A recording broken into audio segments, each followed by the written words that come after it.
drinking gin muhozi Kanyirugaba nkwetagako video eno nja kwetagako Mama Njofu Enterprise Janet Kimbabazi kwetagako video eno yo seriti bahabulwa wonna woli oboli Saudi Arabia oboli Dubai I don't care nkwetagako video eno boba sikyecho manya abasajja abasemwa yaba eso fuso bonna kwe bali kuno bali codinga video eno muji recording mujja juweleza mukama wa mutegeeze nti omukulu akwetaaga njira mutagire mukyala Nankumbi Natasha niyabere ku video eno Abel Kandiho nkwetaaga Karugire nkwetaaga nja kwetagako Jimuhwezi Kahanga Muhanga nja kwetagako Eddie Kenzo ba Edrisa Musuza nkwetaaga ne federation yo yonna nkwetagako video eno nja kwetagako Salim Sare akandanaho kisawovuga nja kwetagako Mukyala Nabbanja nja kwetagako Nalongo Sologate azale mpogola nkwetaga kuno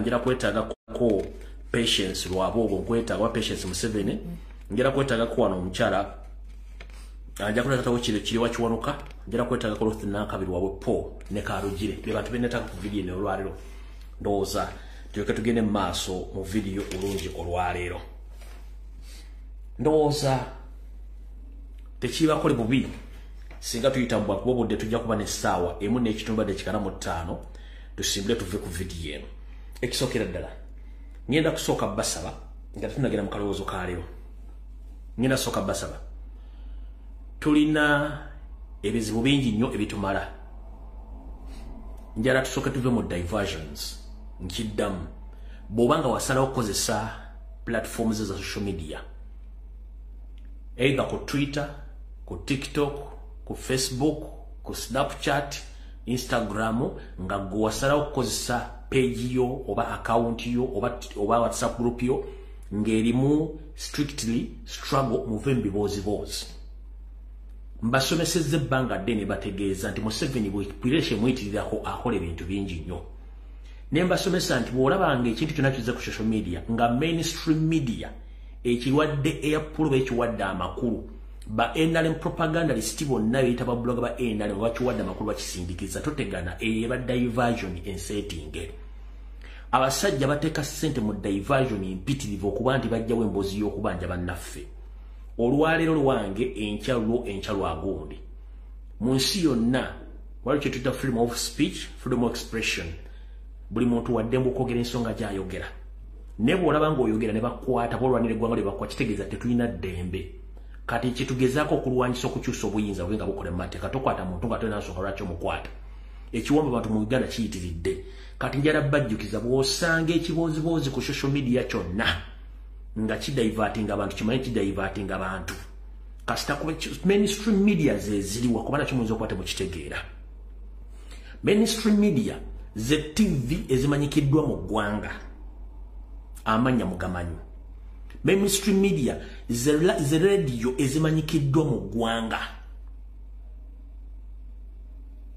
eziri online ezitali online nezina accounts ku Facebook ku Twitter ku TikTok kasita muzira nga zipromoting nga zisindika ekintu ne ba bloggers bamanyi nti si bankyuka kasita mulanga basharinga ekintu ku speed ya waggulu nnyo umanya nti yo diversion togigendamu kuba Museveni ali ku pressure ekyo ndizanji banyonyedde bulungi kyetuta mainstream media kati gwe enkyukakyuka bweta amazina g'enkima kiba kitegeeza naye bakujja ku mulamwa baleme bajja ku mulamwa ekyo nkimaliriza eriyo abantu sekinoomu njagala nsooke mbayigirize kino nga tunagenda kalowoozo ka leero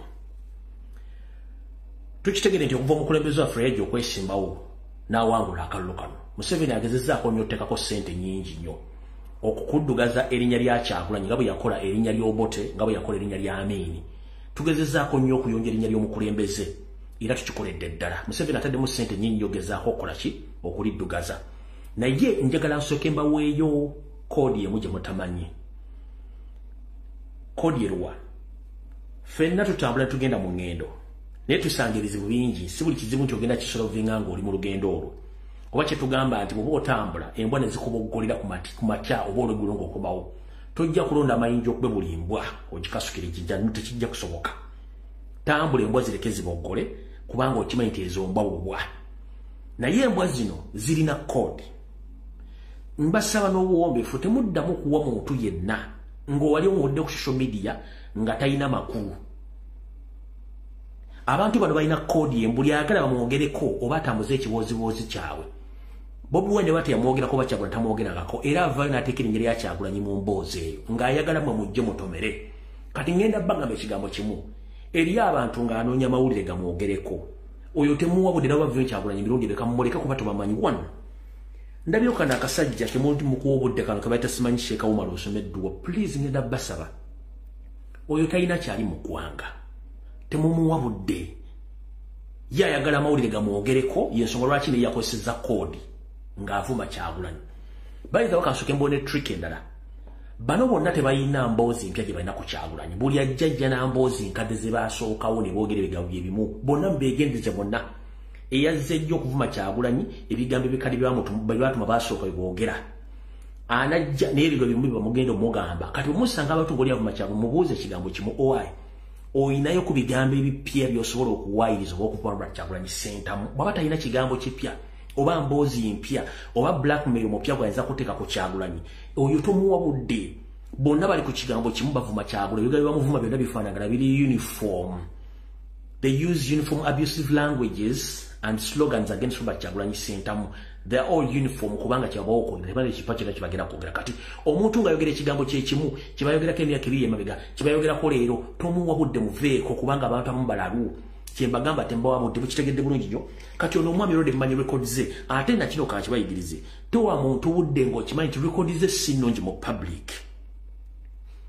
Towa muntu budde tomuwa budde. Oli okimanyi mukwasibwa bakazi talina mulimu yeeyiya bweyiiya tali ku standard ya mukulembeze ate mumwogerako muteeke ku standard ya mukulembeze nomwe mumuwa budde temuwa budde. Tulina ebyokukola bingi nnyo tebakudivertinga. Eno message neyo njala mugisindike eri omukyalo ono. Waliwo ekibozibozi ekitambula wakati wa Munnakatemba n'ono omukyala akola ku TV. Mwakirabye ngebeevuma please temukiwa makulu temukyongerayo. Singa kinaasokka wenkirengerera nja kujjabawo information. Kubanga nnako kulu engeri otwalo gye lwatandise. Naye mbagamba temukiwa makulu temukyongere kubanga nayo it's part of diversion kubanga yonna olukalala luveeri mu federation kati saagala mutandike kugwa mu ntalo ze mutamanyi. Era bw'anaakyongera kisukka ku lunaku lw'enkya oba okweyongerayo ngenda kujjamba ekkulu ku lwokutaano. Nti temukiwa budde. So ne temuwa budde muleka akole bizinesi z'akola ebintu bye temuwa budde. Ye ne munno oli batandise okwevuma. Please temugenda yeeyo. Waliwo ono famire y'emirambo ono yeeyita famire y'emirambo. Please temuwa famire ya mulambo budde.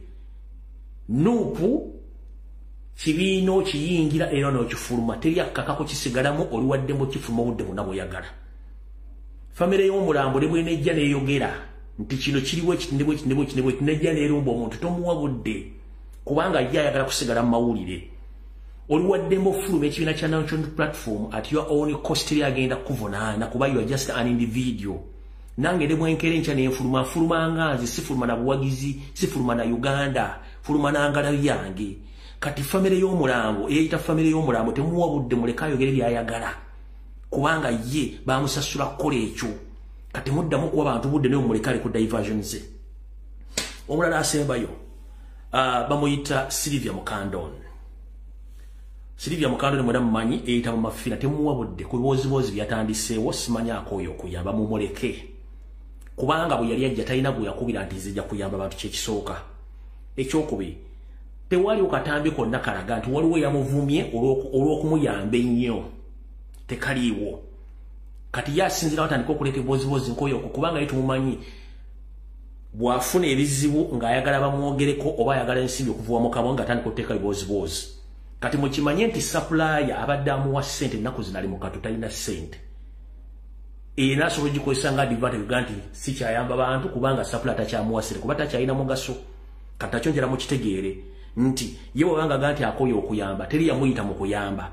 Ate ati wali ka video konna kalaga nti waliwo yamuvumye nti gundi mukazi goli musiru lwaki onnyamba nnyo oba lwaki tokyanyamba nno. Ate be yali ayambye ye ebintu byabadde yayambira mu kamera era tewaliwo yali azimuwakanya tonyambanga kati bw'obanga yali mubozi za kudivertinga abantu ne temuwa budde mulekagere ki asigale ebintu ebyo.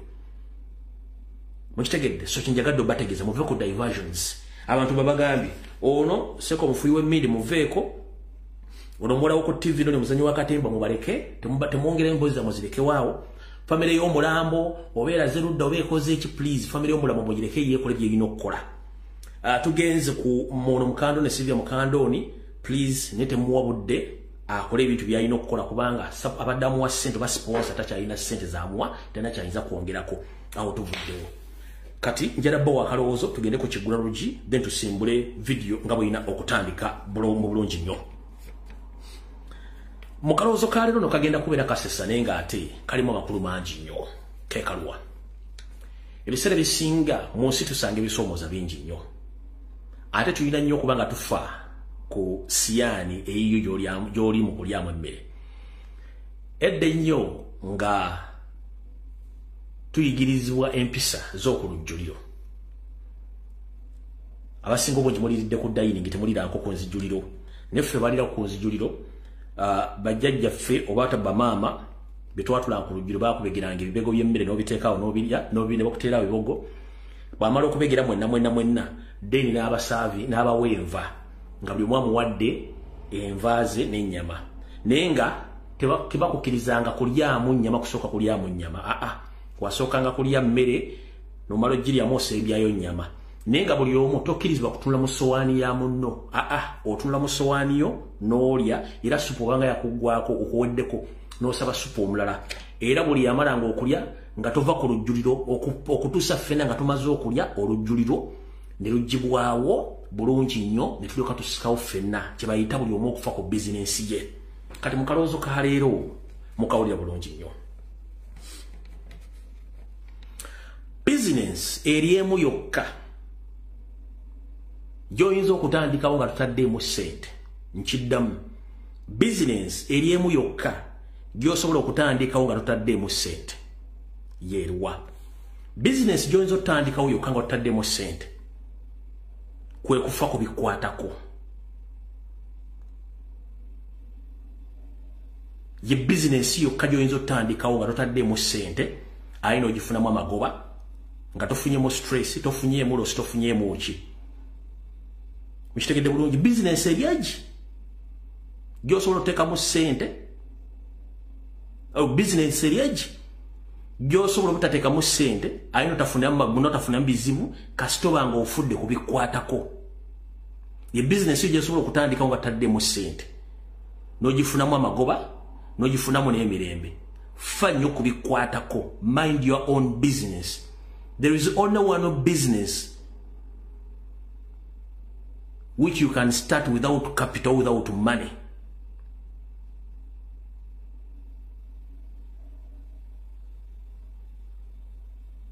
Just mind your own business. You will gain each and everything you need in life. Don't mind other people's business. Just mind your own business. Tewetaga capital.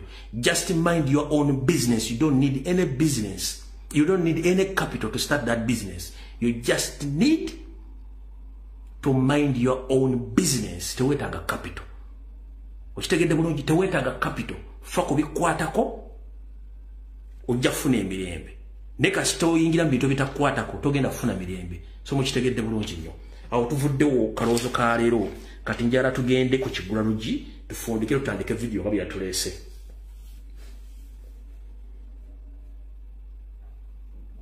Mwenna mukimanyi bulungi nnyo mu nsi gyeva ne gibulaga erimu eddogo era abantu bangi agamba gundi bandoze oba gundi andoga naye obadde okimanyi mu kigula LUJJI kya leero nti abantu abasinga obungi mweroga obuwongo nga tebannakuloga nkiddamu tukkiriza abalogo gye bali mu nsi naye obadde okimanyi nti gwe omuntu kwennyini osobola okweviirako okweroga obwongo ne weeroga gwe nolowooza nti bakologa nga tewali akuloga ekituufu kiri bwe kiti togezangako mu bulamu bwo nga tolina muntu gwali okoze kibi tomubbanga tomuferanga tolwananga naye tolina mpalana naye n'otandika okwerogoza nti bakologa the moment kasi tokkiriza nti bakologa n'atakuyinaako obuzibu agenda kukuloga kubanga oba okkiriza already abantu abasinga obungi mweroga mwekka nga tewali akuloze ne weeroga nga kwegenye okkiriza nti obwongo balina obuloga kati mu ngeri y'emu eyo njala bategeeza buli muntu yina Munnayuganda gy'oli wekkiririzengamu kozesa amaanyi go kozesa obwongo bwo ebikolwa by'akalogo kalenzi kasi totandika biteeka mu bwongo bwo nti bandogo bo owedde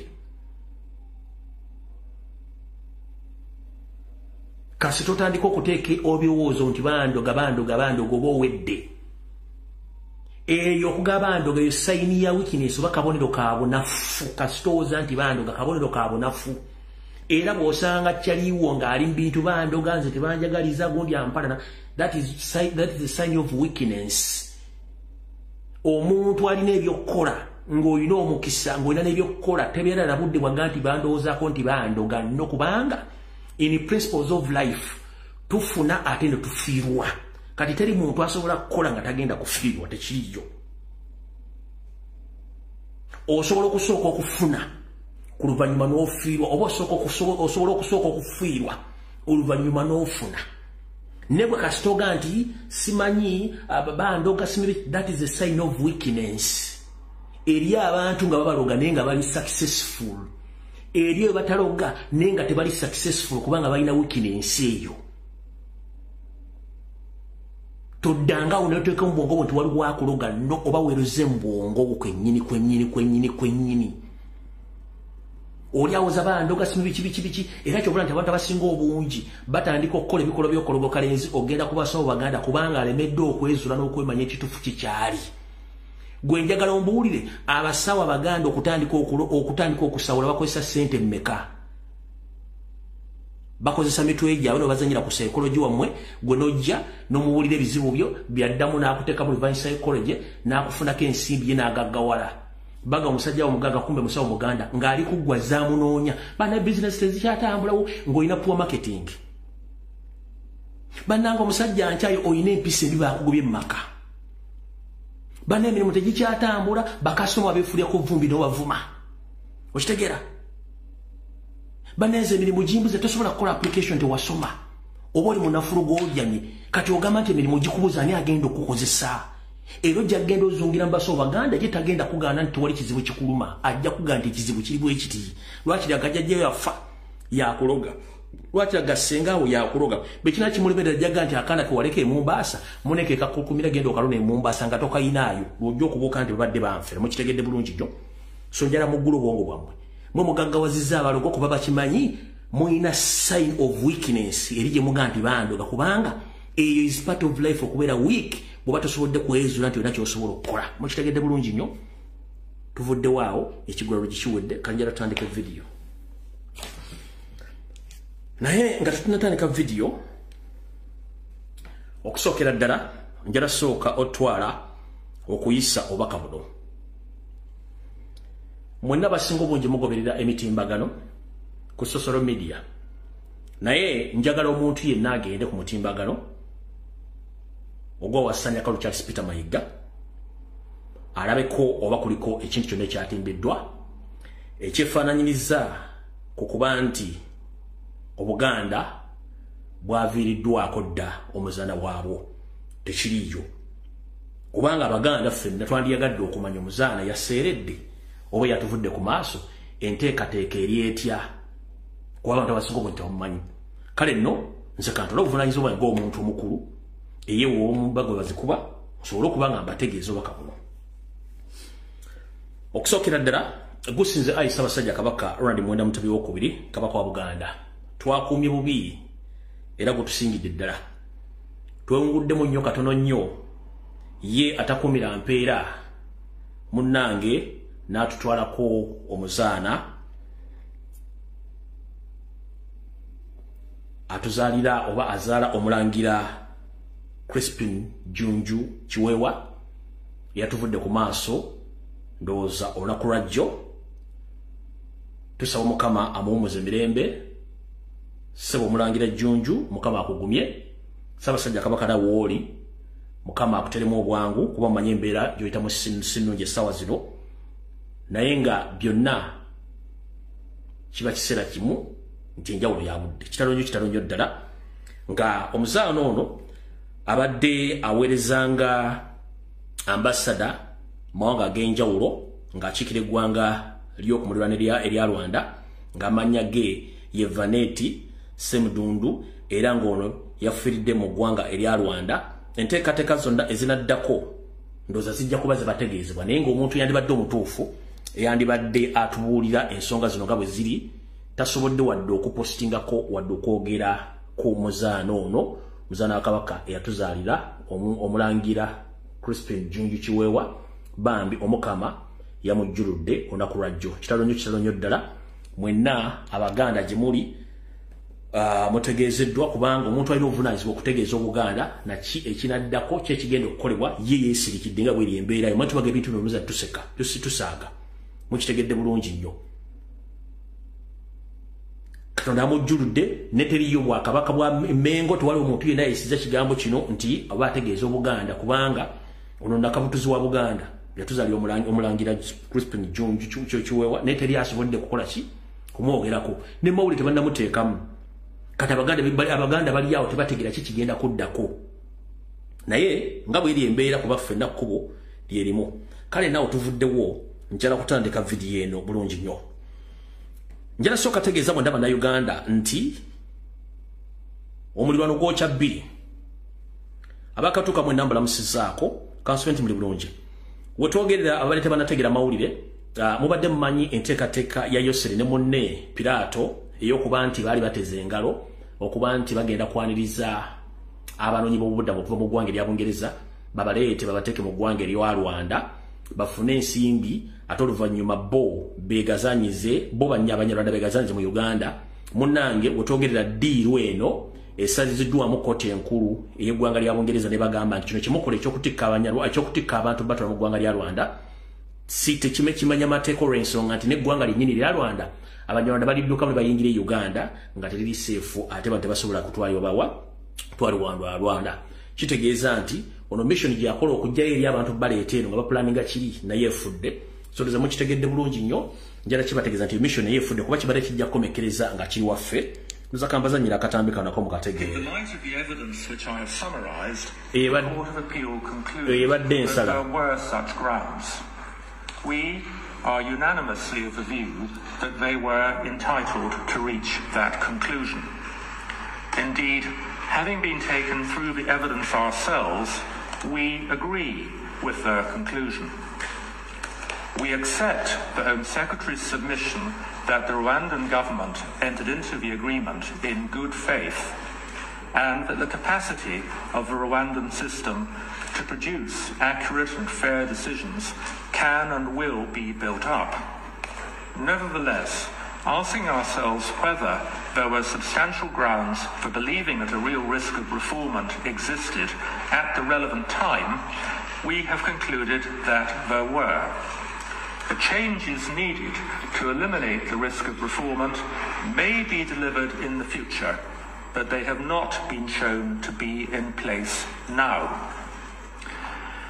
The Home Secretary's appeal is therefore dismissed.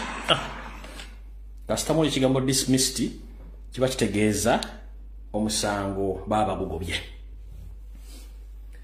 Kati kavudde kwanjula katandise katya. Okusookera ddala ngenda bwa information egenda batiisa ne buli omu agumewule waali. Bw'obanga oli mukulembeze wa kibiina kya National Platform era ng'oli MP eyalondebwa ng'otula mu parliament eno njagala otuule bulungi nnyo owulirize bulungi nnyo mu Uganda. Okusookera njera okubaza bannayuganda mwenna abawuliza bye tubagamba ne mbitwala ng'ebintu ebikulu. Mbagambye enkola nnyingi mugikoze ne mbagamba mugende ku mainstream media bateeka ekibooziboozi muteeka ebifaananyi by'ebannaffe abawambibwa battibwa abali mu detention centers ez'enjawulo okwetoola eggwanga ne Tokya Chambers mukikoze bulungi mukikolanga mu message ne musindika ebifaananyi mu comment section musindika ebifaananyi kubukedde ku NTV, NBS, BBS, television byonna muteeka butesi comment muteeka ebifaananyi mwe balinyo mubalira ddala. Kati ngenda basaba olwaleero lwange enkyaluulwo Bolivia n'abalala bali mu kkomera Kibalama tebaliiwo n'abalala bonna baabatta. Yoseri tibahabula otabasula mutano waakale ekinsede n'ezizide esanga bisibe ne family bali mu panic etabangawo lwakubanja abantu bataliiwo. Kyemugenda okunkolera essaawa zino ayina Twitter account, ayina Facebook account, ayina TikTok. Teri kuzikiza mu banja abantu baffe. Enkyalulo enkyaluwange enkyalu muntu gundi. buli kyonna kye mukola ku Facebook, ku TikTok, ku Snapchat, ku byonna mubanja abaana baffe. Togenda kwata mundu, togenda kwata kiwabula oyina essimu, oyina omuwango, mubanja abantu baffe by all means. Kubanga ngenda ba information mugenda kutya, musharinge video. Omuntu yenna akuleta ebiwoziwozi simanyi yawe mudde, simanyi yakoze ki, simanyi yakoze ki. Temuva ku mulamu mbanja abantu baffe, muve ku diversion bagezaako tujja ku mulamu twetaga abantu baffe. President message yakujifulumiza tubanja abantu baffe ba MP babage tubanja abantu baffe. Kati njera tandika na bwenti. Katutandike ne kibalama wano. Benz jembo information.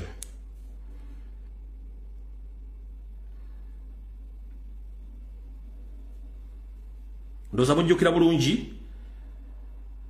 Omwami onengeje bamukwata banji balita mu mbeere.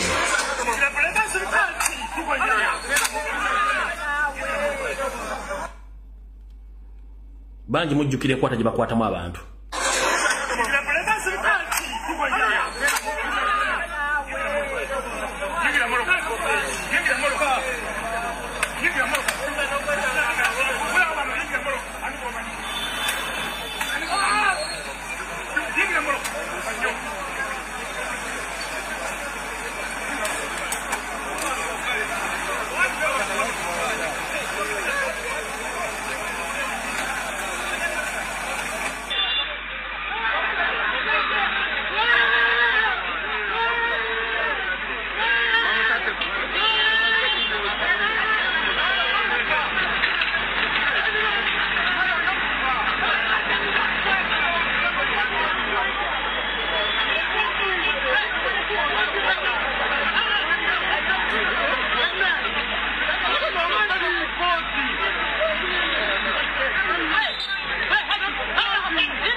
Kati tugenda tukatandika nekibalama wano lyoke tusumulule video mugenda jiwulira.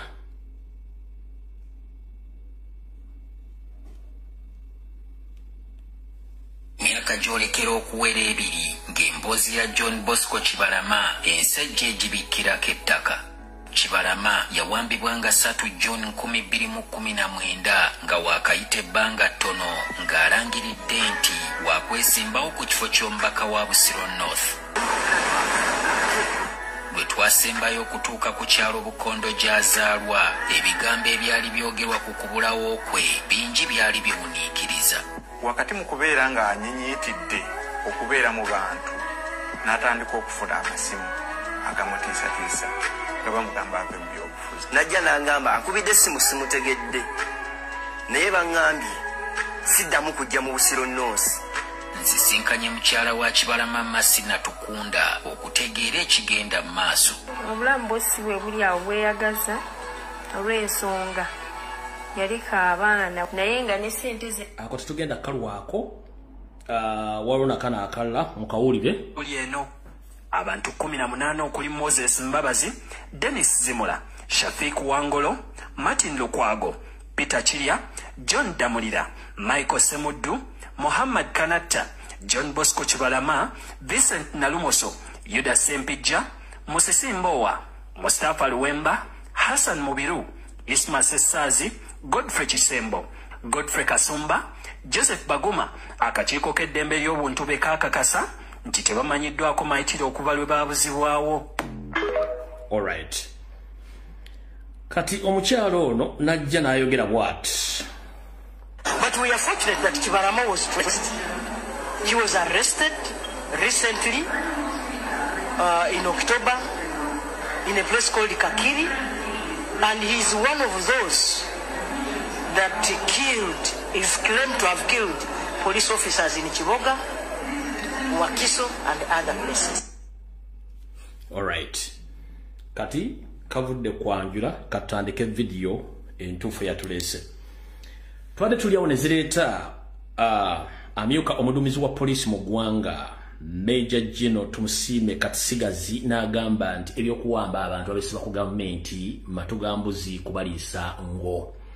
Mu Katisiime Katisigazi amyuka omuduumizi wa poliisi mu ggwanga tukimanyi nawe musajja Munyarwanda piwa anyukako n'enswera. era mu kifo ekyo lumu kyamu tukimanyi bulungi ne ku headquarters waggulu eri naggulu waliwo ekifo kye mwasettingawo nga kyaba kidnappers bokka era nga basitula mu taxi n'emmotoka eza drone wenziri kati gwadumira poliisi ate owakanamu tebaliyo kati genda nnyo mu buufu bwammwe njala tusooke tugende ku nsonga zino wammanga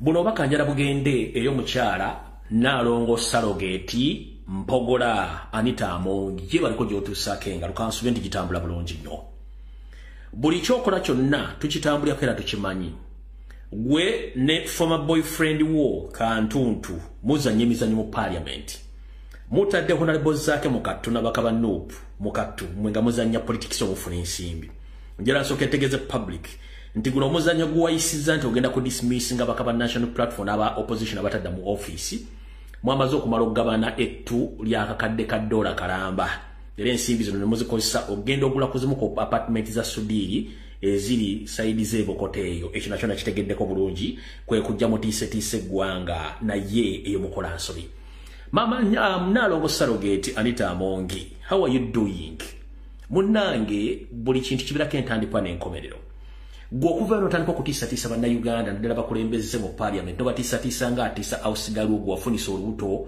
ng'oyise mu nkola ya Sarogeti ng'omuwa ebiragiro ng'ogenda biwa MPs ssebo nedda abo balondebwa abantu abasukka mu bukadde so balina right esigala mu parliament ate kankujjukize gwe yeeyita munnamateeka ate nga n'ebibuuzo bakutulira bituulire maama njira kutegeeza ombaka wa parliament yenna agoba mu parliament singa bayagifulumye nga talina nsonga lwaki yagifulumye naye ate yakuwadde ensonga ekyo tuyita absenteeism without reason okitegedde bulungi Anita Amongi eyita munnamateeka nga n'ebibuuzo bakutulira bituulire ombaka wa parliament osobola omugoba mu parliament nga agenze tewali nsonga emututte wakwebuzaabuza naye ababaka ab'oludda oluvuganya nga bakulembeddwamu ab'ekibiina kya national platform batula bulungi nnyo ne babagamba twetaaga abantu baffe era ne babawa ensonga ne babagamba tetujja kudda mu parliament nga temumaze kuleeta bantu baffe eyo ensonga yasimba eributo erimu obwana 56 obwa Nuupu obuyinza okuzaalibwa n'obulala obuli mu safe house obwakwatibwa ekikati gwe bw'oleeta ensonga eyo gyewayogedde obanga ataasoma mateeka etteeka lisoma nti omubaka singa yeebuzaabuza nga talina nsonga awo muvunaane naye nga bano bajja ne bakugamba nti munnange twagala bantu baffe mutabaleeta tuti tugenda kudda kati gwe tteeka kawairo kolimu kw'osoma okutiisatiisa abantu kategeeza nti singa omubaka aba talina nsonga olina muvunaana kye bayita absenteeism without reasons abaana abaludde oluvuganya balina ensonga yakuwamba bantu baabwe baagala oludde maama so ekintu kyokka kyolina okukola tegeeza bosi wuyo seritiba habala otabasira omutano wa kaleke zisire temuzizide ensanga bisibe n'ebibinja byamu bine byabaffe bali mu gavumenti muleeta abaana baffe ewatali ekyo temugeza kutiisatiisa mbaka wa kibiina kyonna nti mugenda mugoba mu parliament olina buyinza kubanga naawe olondebwa okurepresent gavumenti ba parliament aba basindikiddwayo abantu kitegedde bulungi nnyo they have a reason as to why they are out of that parliament they are demanding the whereabouts of all kidnapped people across the country. So, the only option you have is to produce those people, either in courts of law or to their families.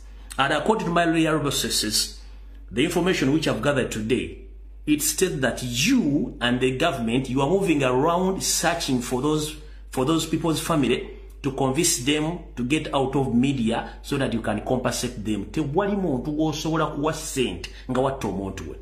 Mu kifo ekisookera ddala bw'oba ogamba nti wawangula obuyinza era obuyina gwe mateeka kiki ekikuwambisa omuntu wayogera n'omutta in the first place kiki ekikuwambisa omuntu n'omutta if you have powers as you say tolina buyinza kutta muntu okitegeera bino bintu bikola bya butemu kati maama Sarogeti Nalongo Mpogola Anita Amongi toddamu kutiisatiisa bakulembeze balondebwa tolina lukusa bakuwa ensonga beetaaga bantu baabwe kati bambe ba parliament information enjibaletedde mutuule temusagaasagana ekisookera ddala Anita Amongi kiki ekikugoba parliament oli waddembo giberamu ne NRM kubanga tewali bane babeeramu tebana kibagenda kukyusa okitegeera oli waddembo sigala mu kiparliament kyono kisigalamu nga bantu baliimu bambe ba parliament aboludde oluvuganya era bategeeza mwalayira kyaggwa mulina ensonga lwaki muba mu parliament singa temudda mu parliament muba mutuyambye nnyo ensonga lwaki ono mama Nalongo Sarogeti yazze abakange kubanga akimanyi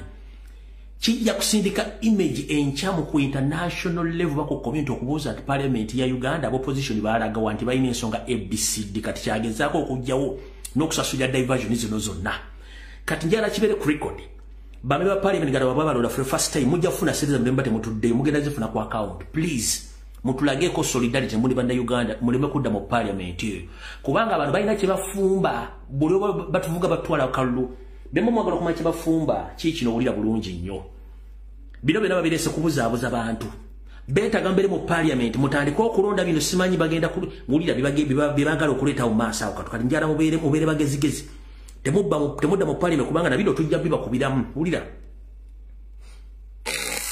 okugakusomera nze Kalule Lameka. Gavumenti ya Uganda emaliridde okukola ennongosereza mu ssemateeka w'eggwanga mweyagalira okulonda obutereevu omukulembeze w'eggwanga kuggibwewo. Abantu balonde babaka ba paalamenti bokka olw'ekibiina ekisinza ababaka abangi mu paalamenti kye kijja okwerondamu omukulembeze w'eggwanga ng'enteekateeka eno eyanditandika ne mu kulonda okujja. Amyuka ssaabawolereza wa gavumenti Jackson Kafuuzi agambye nti bamaliriza enteekateeka y'okulaba nga gavumenti efuna ensimbi ezigenda okuweebwa akakiiko akagenda okutalaaga eggwanga akamanyiddwanga Constitutional Review Commission kafune ebirowoozo by'Abannayuganda ku nsonga ezikwata ku nnongosereza zebaleeta mu ssemateeka.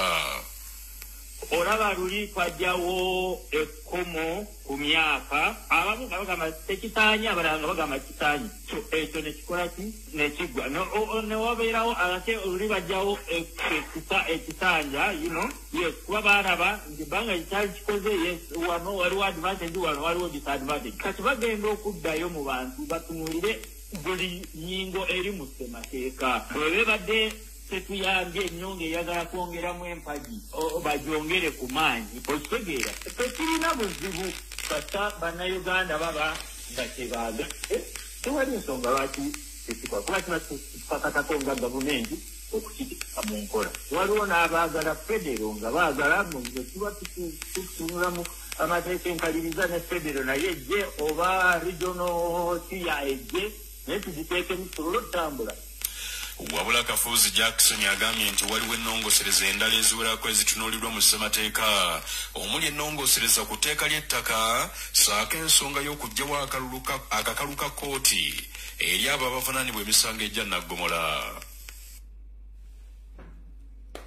Ebintu bino byonna ze mbyogerako nga mbikuba ne babiteeka ebbali kati balina engeri gye baagala otuvugamu speed mu mwaka ogujja nga parliament yakatandi kubanga egenda balyoke bayiseewo ennongosereza bayiseewo amateeka kati mudde etteeka ly'ettaka baagala dizza baagala kuleeta n'etteeka eddala ng'omuntu tafuna bbiiro eyo naye twali kuba nitulijjawo baagala kuyisa kugenda kukola okwebuuza ku bantu musimanyi okulonda okumwaka okuwa 2026 bwe kunaatuuka tebagenda kulonda mukulembeze bagenda kulonda bamemba parliament bagenda okulonda ki omukulembeze afuga eggwanga bali kupene kuba bakimanyi nti ground balina kukozesa bino kati bakulu ngenda basaba bwe mbanga mwalonda abantu nga mwagala enkyukakyuka temugeze ne mudda mu parliament nga tebaleese bantu muwulidde bulungi nnyo temugeze ne mudda mu parliament kuba balina ebibozibozi baagala okukola ki okutandikawo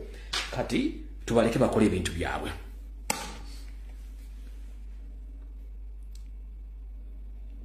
Mana penalty yoseriti bahabulwa eyatwala emmwanyi buto n'amafuta yagatutte ne mu kutwala amafuta abaddewo okulya n'okukomba essowaani waliwo abafere bano babiri bali basatu in fact bano ng'essaayo namuwulira okubanga babataddeko emisango gy'obuyaaye oba okutwala ebintu byabwe.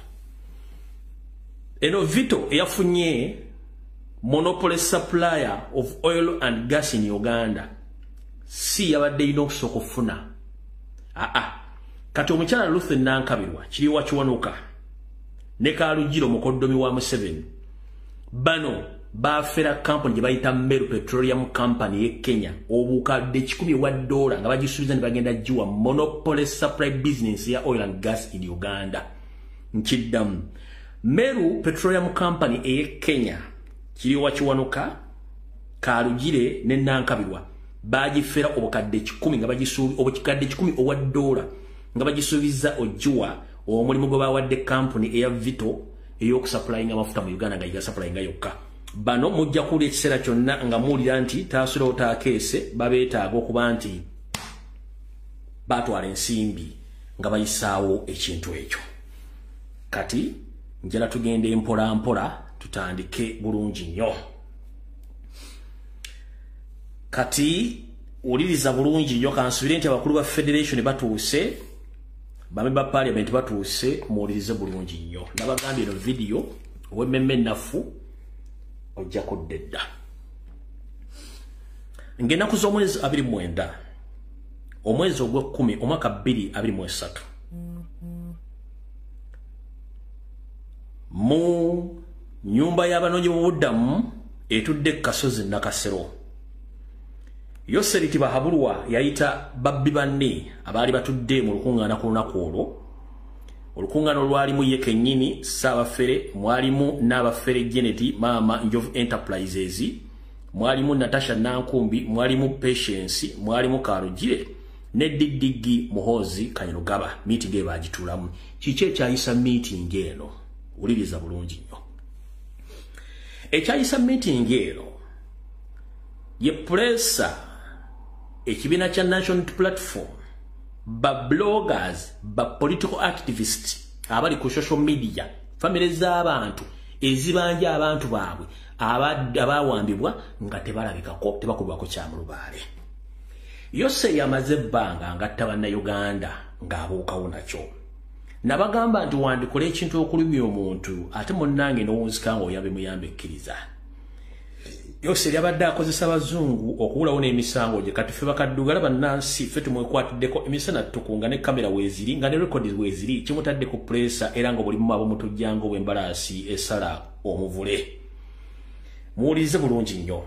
Bino byonna byalingayo naye nga teri muntu asobola kujja bibalaga kubanga ebiseera ebyo gavumenti yali ekola buli kimu kyeyagala. Kansubire nti akatambi kano naka-uploadinze wano mu nsonyiwe mu katono. Ebikolwa nga bino, wulira ebikolwa nga bino benjagala obbalabulwa bino bulijjo muwulira Mukula Masaka mwali mugimanyiiko, wuliriza. Kati ebikolwa nga bino byatandika emyaka gy'ekinana. Kati Mukula Masaka bwe banga yali emyaka gy'ekinana 9 kati ng'essaawa zino yeegana butatta bantu, wuliriza.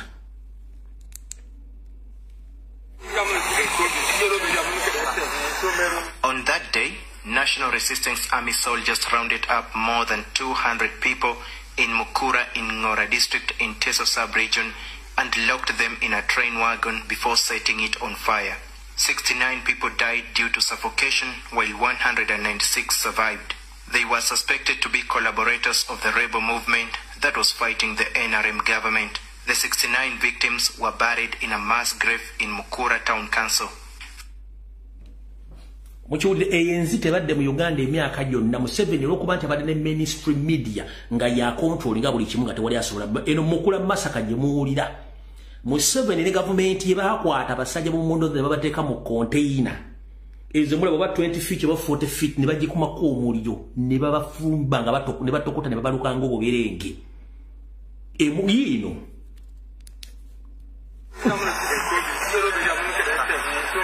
On that day, National Resistance Army soldiers rounded up more than 200 people in Mukura in Ngora district in Teso sub-region and locked them in a train wagon before setting it on fire. 69 people died due to suffocation while 196 survived. They were suspected to be collaborators of the rebel movement that was fighting the NRM government. The 69 victims were buried in a mass grave in Mukura Town Council. Nabagamba muno Museveni abaweeyo mass grave mu amiri gye yakolamu ngassa abantu. Gwe n'okwata abaana b'abano n'obateeka mu konteyina oba mu train wagon n'obasibiramu n'okikumako n'enku n'omuli mu kiwaka amafuta abantu ne babeeramu ne batokota. Mwenna abakyala mufumba wano. Mumanyi kibayitawo hoven. N'okwata omuntu n'omuteeka mu hoven n'oteekako amasannyalaze n'omutufumba. Bwe bati bakalirira abantu. Kati kino kyali tekisobola kuva ku na social media nga kiri ku mainstream media. Ate bisere waliwo nga UBC yokka nga yagifuga ya controlling amawulire n'ayokya abaana b'abandi n'abateeka mu container ne batulikanga emberenge eye NRA, National Resistance Army NRM. kati bano bakibalama we wali okulya n'okukomba essowaani tuvudde kwanjula mu meeting eno gye basomedde eyabaddemu abantu 1 2 3 4 5 6 ekyagiisizza nga pulesa buli omu emutuuse mu ntumbwe bano nno batandise okwogera ku nsonga ez'enjawulo mwemuli ku mbeera egenda maaso ey'akatubagiro ng'owejjango abika nga bagamba tuli ku kizibu nti ye abantu abawambibwa batusaba abantu ne tugenda bajjawa tulina ekizibu ky'amaanyi nnyo ku social media abaana baganya okuzikiza Janet n'ayibuuza mutabani we Didigi ani yakuwa ani yawaayo ebiragiro ebikidnappinga abantu abatubanjibwa essaawa zino Didigi n'agamba nti nange simanyi wabula nkimanyi kamukubire kambuuze kandiho ayinza okuba yawa ebiragiro ebyo ebikidnappinga abantu Janet abuuza Didigi who gave the orders of kidnapping the so-called people. Muhozi replied to her that right now I can't lie to you, but let me contact Abel Kandiho. He'll give us the proper information about the said kidnaps which took place without our notice. Oyo Muhozi nga nyina amubuuza.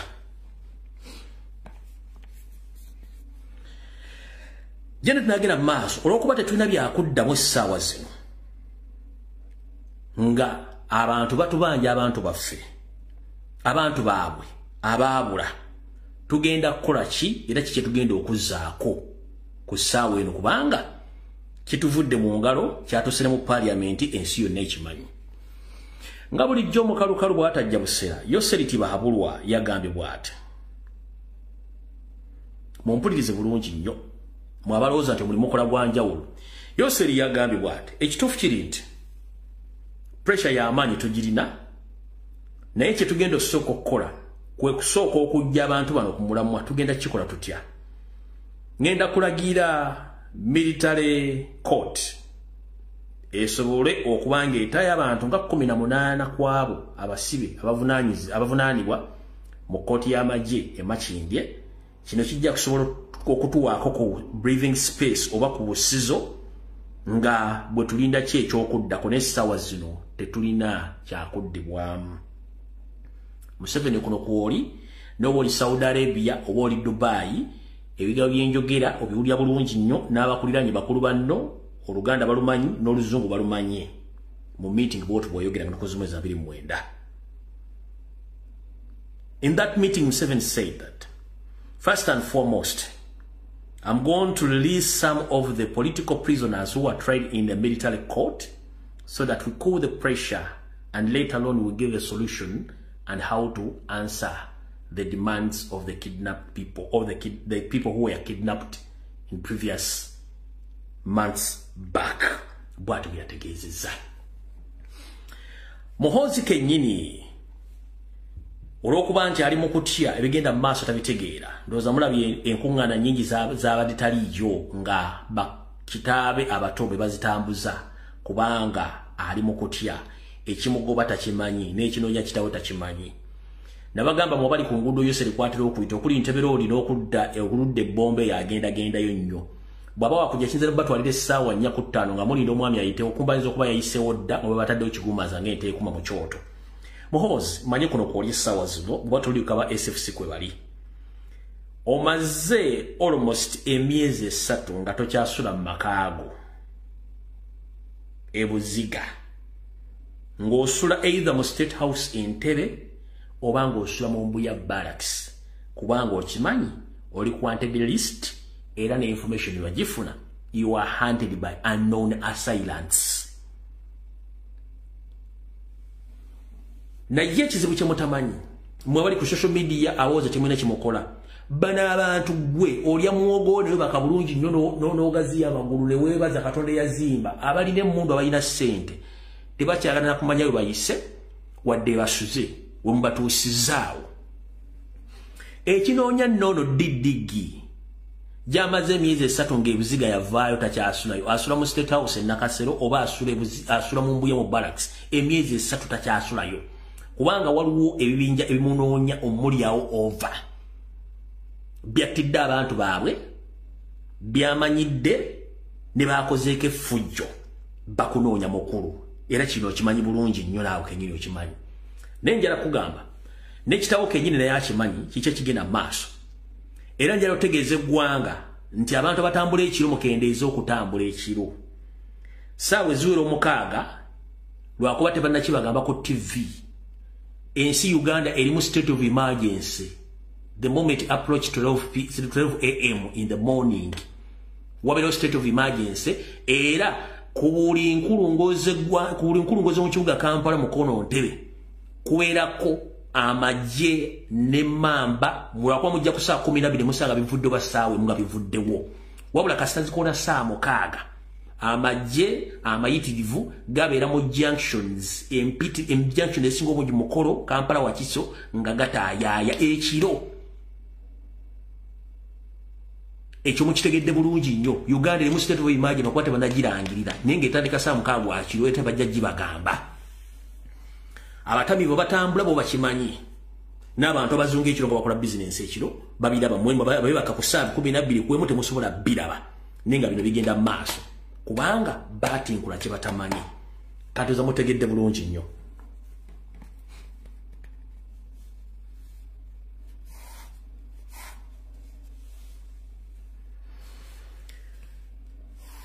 Yensonga lwaki muhoozi ennaku zino bakola laali za birthday takyagenda kubanga akimanyi ayinza okugenda ayinza obutadda oba ayinza okudda n'obutadda kyobula zino takyaza tendinga balamu ne bakojja babeerayo okumukiikira kubanga yakimanyi nti essaawa yonna akakeeka ndibakaweddemu.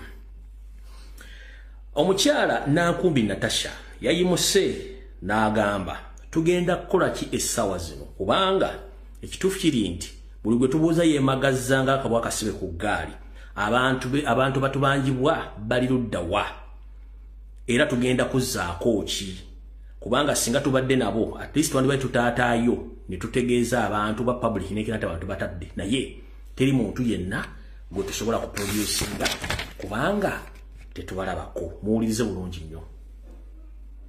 Nga 5/11 omwaka 2023 oluvannyuma nti Didigi yagamba bayite Abel Kandiho wulira bwe bayita Abel Kandiho meeting yaliyo eno yali Ntebe. Abel Kandiho, James Birungi, Kahanga Muhanga, Jimu Muhwezi nabali abasooka mu meeting bazze mule bayita meeting eyabadde eyatulanga nakoze omwezi 5 omwezi ogw'11 mu refugee camp Entebbe nga bayina okuddamu ebibuuzo ebino babuuzibwa ku butya abantu bano abawambe bali ludda wa. Meeting netandika. Abel Kandiho ebamubuuza owaaye mukulu tiye abantu abatubangibwa ku social media ne mu parliament bali ludda wa. Abel Kandiho nadda mukama we Yoseti Babulwa nti kulwebyogeddwa nze ng'omuntu nja kugamba nti nze mpawu ebiragiro naye sinze nteekesa ebikolwa mu nkola. Waliwo omu operations officer gwe bayita abaho ono ateekeddwa okubanga yamanyi operations baakola era abantu abakwatibwa gye baateekebwa okwetoola eggwanga lyonna. Kansubye nti abaho kwoli ne mukamaawo Abel Kandiho kwali. Yoseri n'asituka n'agamba njagala mumbuulire Kibalama ne banne be mwakwata bali ludda wa. Mwabatta. Abel Kandiho n'agamba okusinzira ku kiriwo ekituufu kiri nti abantu abatubangibwa bandibanga tebakola ki tebaliyo nga battibwa. Oyo Abel Kandiho ategeeza Yoseri Tibahabulwa mu meeting amutaddeko akazito. Kahanga Muhanga ayimuka ayogera abagamba nze wadde mumpise mu meeting eyo nga nze nduumira Amajje naye ku nsonga z'okukwata abantu abo batubanjibwa sirina kyemmanyiiko ntayi sirina kyemmanyiiko olw'ensonga nti operation zange mbadde nzikola ebweru w'eggwanga ne munda mu ggwanga era muzimanyi bulungi nnyo so ndowooza bisingawo mubuuze abadde bakola operation okwetoola eggwanga lyonna kubanga nze zo operation mbadde siziriimu oyo ne yeesuula ebbali n'akyejjamu. Janet Kembabazi n'agamba bw'ati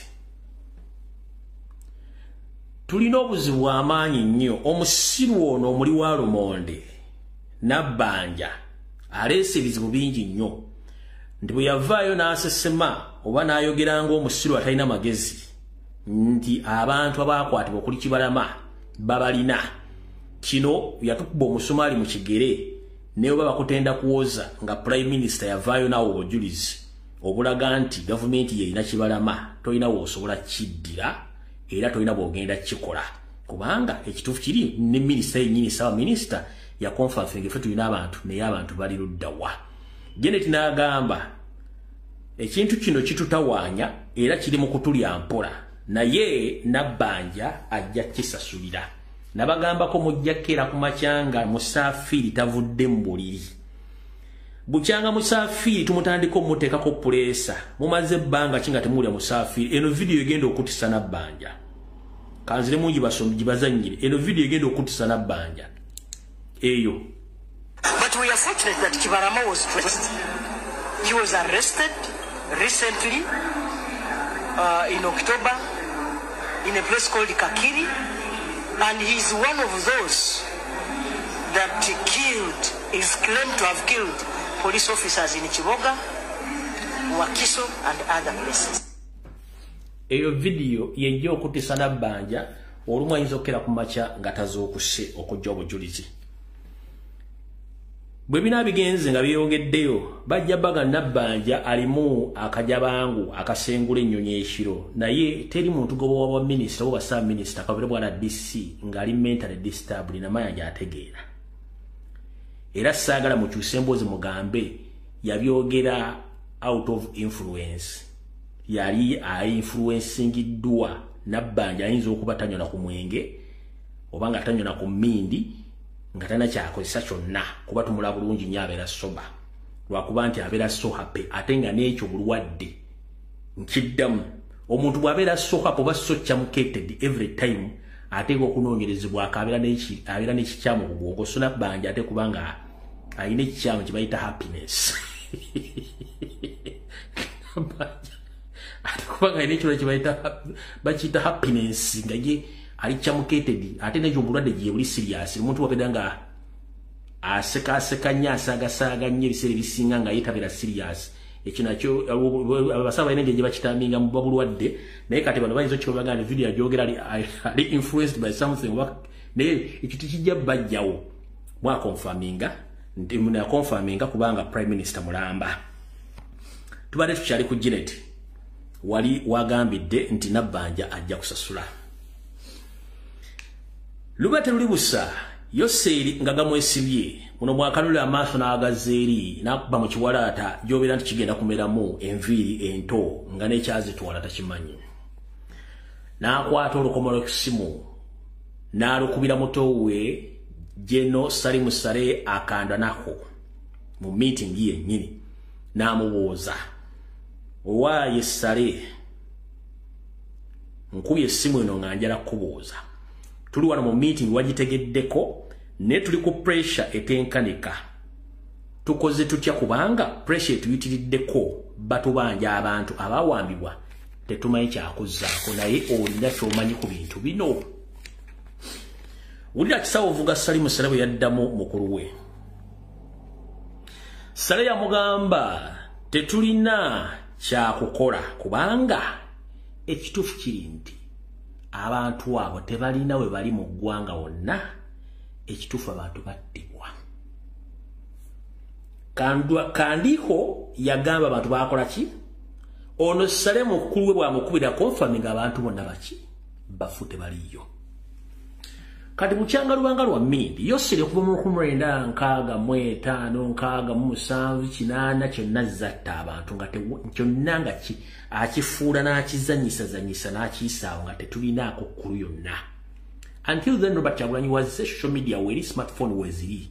We can record and we can get information and we expose the government. So here we are right now. There is no way whatsoever mugenda okuva mu kintu kino nga temutuwadde bantu. Mutanya abantu, mussa abantu bangi nnyo nga mukiyisaawo. Twetaaga abantu baffe by all means. Salim Salena confirming these people, they are nowhere to be seen. Battibwa. Tugenze maaso. Museveni nanyiga oluvannyuma lw'ebigambo bya General Salim Sale byamugambye. Byamuddamu ku ssimu.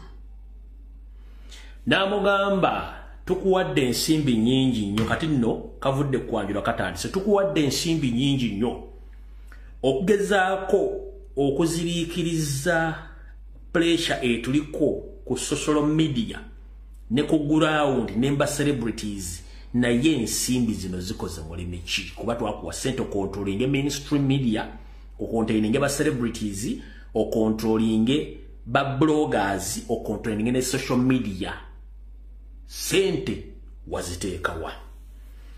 Salena amuddamu sente zino tuzitadde mu bintu bingi nnyo bye tuwadde ba celebrities mwe twatonderawo n'ebibiina by'aba bloggers abadde bakolanga omulimu naye emirimu gino gituuka ekiseera ne gibalemerera.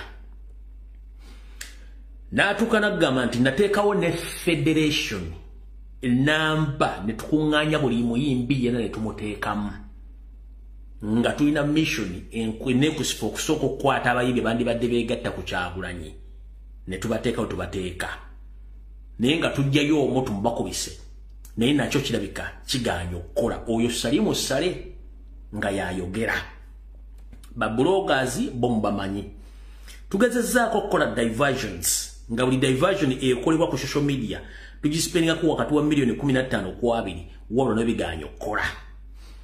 Ba musician bonna tugezezzaako okukola kye bakola okupromotinga okulumba Kyagulanyi okukola buli kimu ku social media kigaanya okukola olw'ensonga nti naffe tugezzaako buli kimu public egaanya okugula ebintu byaffe. Salena agenda mu maaso n'agamba nga bwe nafominga federation okulwanyisa Robert Kyagulanyi Center naye tulemeddwa okuperforminga nga bwe twali tukisuubira. N'amugamba tuspendize billions ku federation ekintu kigaanye era nga buli week lwe lunaku olwokubiri twabawa ne open space basobola okukolera ebintu byabwe nga buli week tubawa emitwalo 2 ejja $, bwe bukadde 7 plus buli lwakubiri abo emitwalo 2 ejja $, bwe bukadde 7 plus obw'okusaasaanya ogezaako okukola diversion ku social media ogezaako okulumba Kyagulanyi. Era zino sente bazifuna every Tuesday of the week okuba nti balwana. Wano y'ensonga lwaki ba comedian abali mu federation bavaayo ne contest egamba nti tetuli interested in politics. Kyagulanyi tategeerera Kyagulanyi yaleeta politics mu music kubanga yali kozi y'ekintu kino. Y'ensonga lwaki abayimbi bavaayo omukoomu najja n'alumba n'alozaako n'addayo. Kyekino ekintu kino mbadde temumanyi lwaki kibeerawo eno bagiteekawo olw'ekintu kino. We twogerera essaawa zino abayimbi abalina empeka emera abatudde ne bategeera ekintu kino batandise okudduukayo ssekinnoomu abamu teboogera nti nvuddeyo aboogera boogera era ne bagamba nti nvuddeyo wabula obuzibu baluddawa ng'ewabeera ekibi tewabulawo kirungi wandikola ekintu okulumya omuntu n'owunzika ng'oyambe muyambe ekkiriza. Omukulu gwe bakwasa ekintu kino kimala jinga Eddie Kenzo ate ye ne yeefuula sseddume mu nduuse ziri mu kiralo kya federation. N'abanga buli walaba ekituli asimbawo omuti buli walaba ekituli asimbawo omuti emiti ne gimera ekyo nakyo kano n'atuyamba manyi abalabe balekanga ne bakuŋŋaana babeewo kigenda obbatabula kati yennyini kyamaani wa federation n'atabula ate ekintu ng'akitabulira mu muli n'akitabula kyonna ne kyonooneka ng'ate akosa system ey'okwagala okuba nti yefudde ennume emu mu kiraalo n'aba ng'atabudde ekyo vula ebintu bitambula ku social media gundi yakoze kino kubanga Seddume ate naye yava ku mulamwa netandika okubanga ebuukira project endala ze batagiweza assignment. So mutegedde bulungi nnyo. Ate zino ezava every Tuesday zino zizze nga batandise okuba nti kati bali ku level eremererwa nenga ate previously batandika ekintu kino bafuna billions of money kubanga buli omu ya sharinga sente empya n'enkadde ne kati kizze kibalemerera. Kati toddanga mukulira muntu yenna nga ali mu federation ng'afume Kyagula n'obuuza lwaki amuvumye kye kisookera ddala aba musindike nga ali ku mission.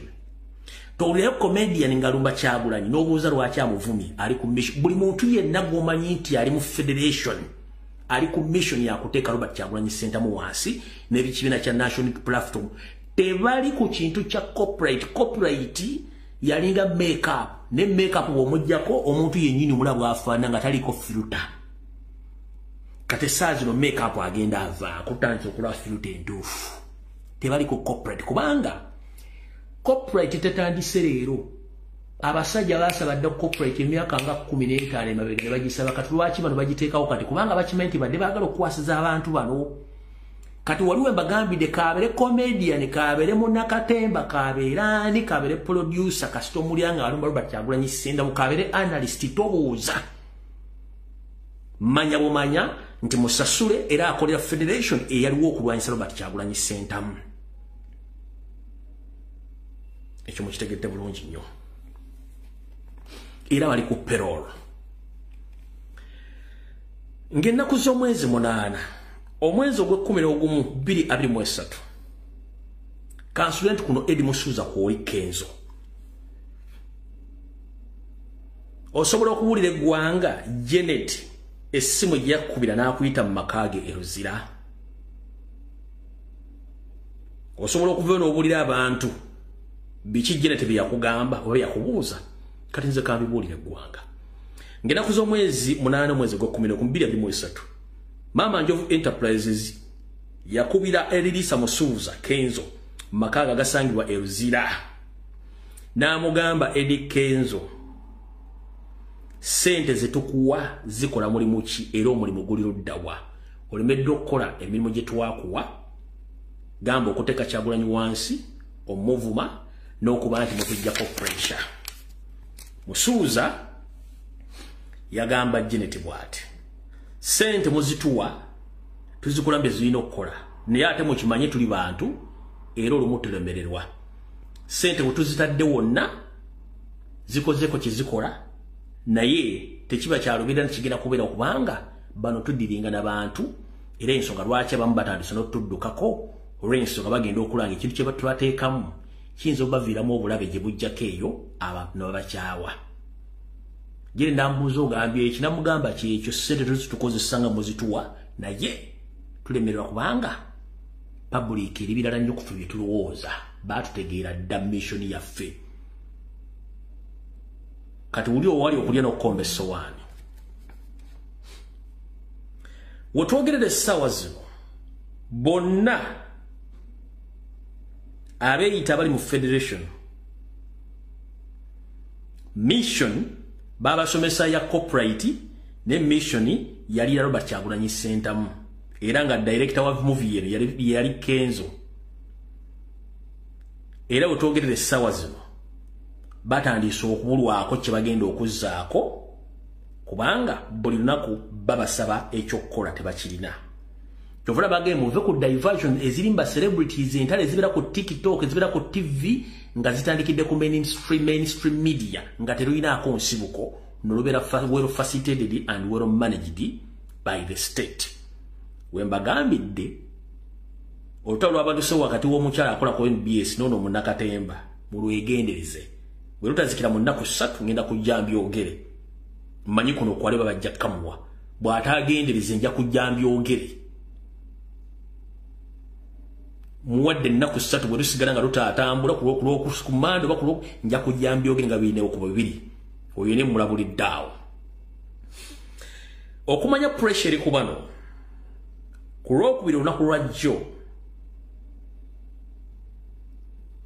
ku ssaawa 5 mwenna abayimbi abali mu federation mwalabye ku musajja gwe bayita Salimu Sale first time yazze gye mukuŋŋaanira Kulwokubiri olwawiki Joe Salimu Sale yazze ku ssawa 5 ez'ekiro ku Federation mwenna mwamulabye n'emmotoka ezazze mwazirabye. Kiki ekyaleesejje no Salimu Sale ku Federation? Kubanjaliza ati si physically yakoye okuba amasimu.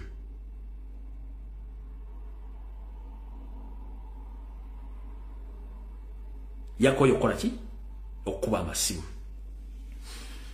Mu bye yazze okubuuza eyita president wa Federation Eddie Kenzo ensimbi ze bakamuwononerako ne banne zikoze mulimu ki okontrolinga social media okontrolinga ba musician n'okuluma Kyagulanyi Sentamu omussa wansi. Wabula ngera mumanyi nti akugoba tabulako kyakusuuza. Mwana tumusuuza yabadde atunulanga enkuba endiga ekubiddwa enkuba ng'enyenya mutwe nga tana kyakudda musajja. Okalyadda kaddadde envunyo ogirira mu katiko n'ekulinda mu kofini n'ekububenya nga tewaliyo yenyeenya. Mugenda kuli ekigenda ofubutuka mu Federation. Kijja kutokota nga si kisaanikire. Olw'ensonga mujja kuwulira mukko omutulumbi nga gugudde wali. Obanga waliwo agenze mu kkomera obanga properties ez'olugenzi nkiddamu. Mu Federation mujja kuwulirayo omutulumbi omunene.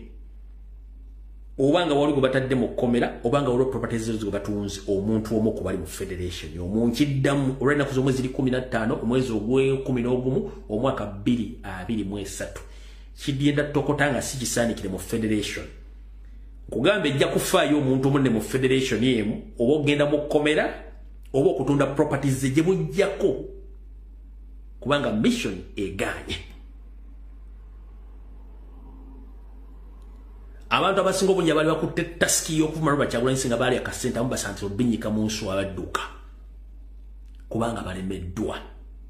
Kati mwenna abali bagamba asime Federation teriyo mutegedde bulungi nnyo pressure badde bagitaddewo kulemesa baana betuli mukula ki mukubanja. Banyabo ne basebwa na Uganda mwenda okukotola ensi yonna. Njala mukkirize nti omulimu gwaffe tugukuza okukulabisa gavumenti ogw'okudimandinga. Kiri jyo lyokwata essimu ya buyonjo odimandinge buli mwana yenna eyawambibwa neyattibwa kubanga Museveni tumukutte ewaluma ate ng'alina obbaleti naye nga njala babikira mu butongole. Teri ku bantu be mwasaba bemanya agaateekebwayo gyali nga mulamu bonna battibwa n'emazika gaabwe tegamanyikiddwako.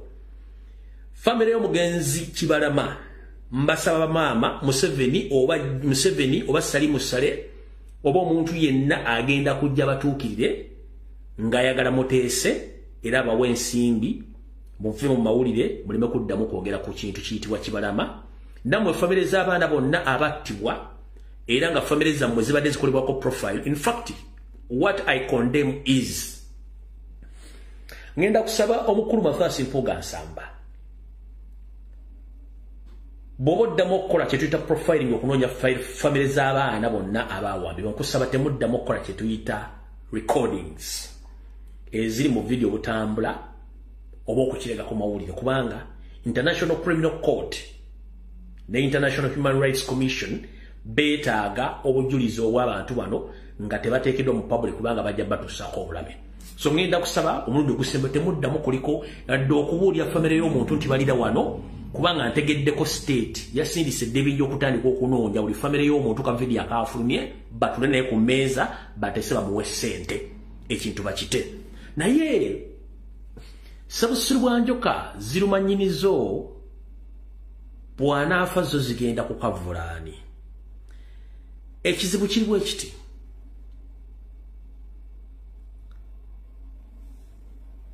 obutasoma byafaayo n'okulabira ku bikolwa by'obutemu ebyaliwo tekibawadde kyakulabirako na kyakuyigirako. Ensi bwe yali myaka 3 emabega si bwe erina okuba kati nedda. Ensi bwe yali emabega tewalingawo social media era mwakolanga ebikolobero byammwe nga teri agenda kuloopa. Ne kati wekiri Amajje gennyini aga UPDF gabakoowadda, police yabakoowadda, SFC yabakoowadda, public yabakoowadda, ne bemusasula ensimu mu gavumenti babakooye kubanga baanyagadde baagala kuva mu kintu kino bafune ebintu byammwe. kati mwe mentality gye mukozesa nti when you kidnap someone ne muinflatinga mu obulumi nti ajja kutya oba abeere scared off ku nsonga z'eggwanga n'abalala bati that is the wrong idea. Kikyamukwata omuntu n'omutta kubanga gwe kintu kikadde nnyo kyavaako. Social media ebamudde, information efuluma on daily basis n'efuluma ne muganya okuyiga mumukyagenda mu maaso n'okutta. Kati njala bagamba ekigambo kimu, abantu baffe mwabata temugenda baleeta kino kyogera. Among the names which were mentioned of the people who were kidnapped, they are nowhere to be seen, either in any prison or in any torture chamber or in any safe house as it's called in Uganda. All were assassinated or killed, and probably they were dissolved in acid. Nchidam. They were dissolved in acid. They are nowhere to be seen. Kubanga tebabalina. Tebagenda kuleta wadde. No! Taliyo. Nchidam. Kubanga information jensi byofuna. Museveni ataddewo sente batandika okulumba family z'abantu bazicompensating basiike. Kati mukyala Anita Amooti munnamateeka yasomanga ebikokujju ne parliament ya Uganda mwendaba MPs mu 21st century gye tulimu nga politics mwinamu discussingira ku meeza so si kukwata vagala ne mukwata aba ne mutandika batta. You will pay the price. The time is overdue. Muri mududde bukyamuzanyira ku bantu bakyamu. Musasudde abantu ku social media okuabusing okuwona olulimi Oluganda okwebulanga ku makya. Nga waliwo ministry nambe kwatisa empisa nga tesamoninga nga kowadde mwana mulenzi n'omu oba muwala akeera okuwemula nga bali Uganda. Nkiddamu ministry namba weri ekwatisa empisa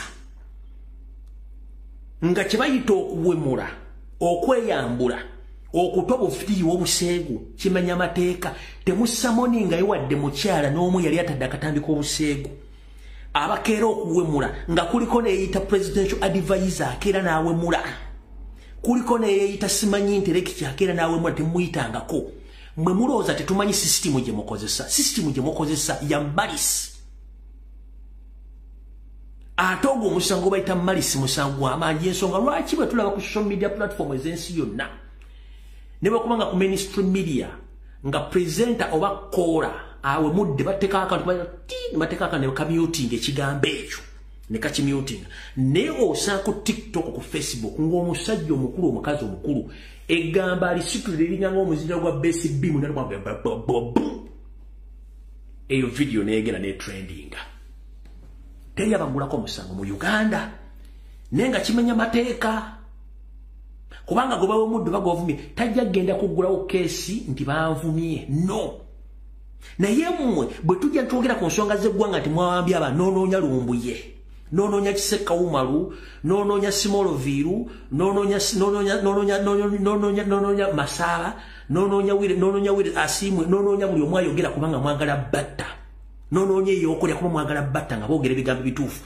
Mmwe abawemula abali mu kuvuma abasiiga obukyayi n'entipitambi bo mubaagaza ki?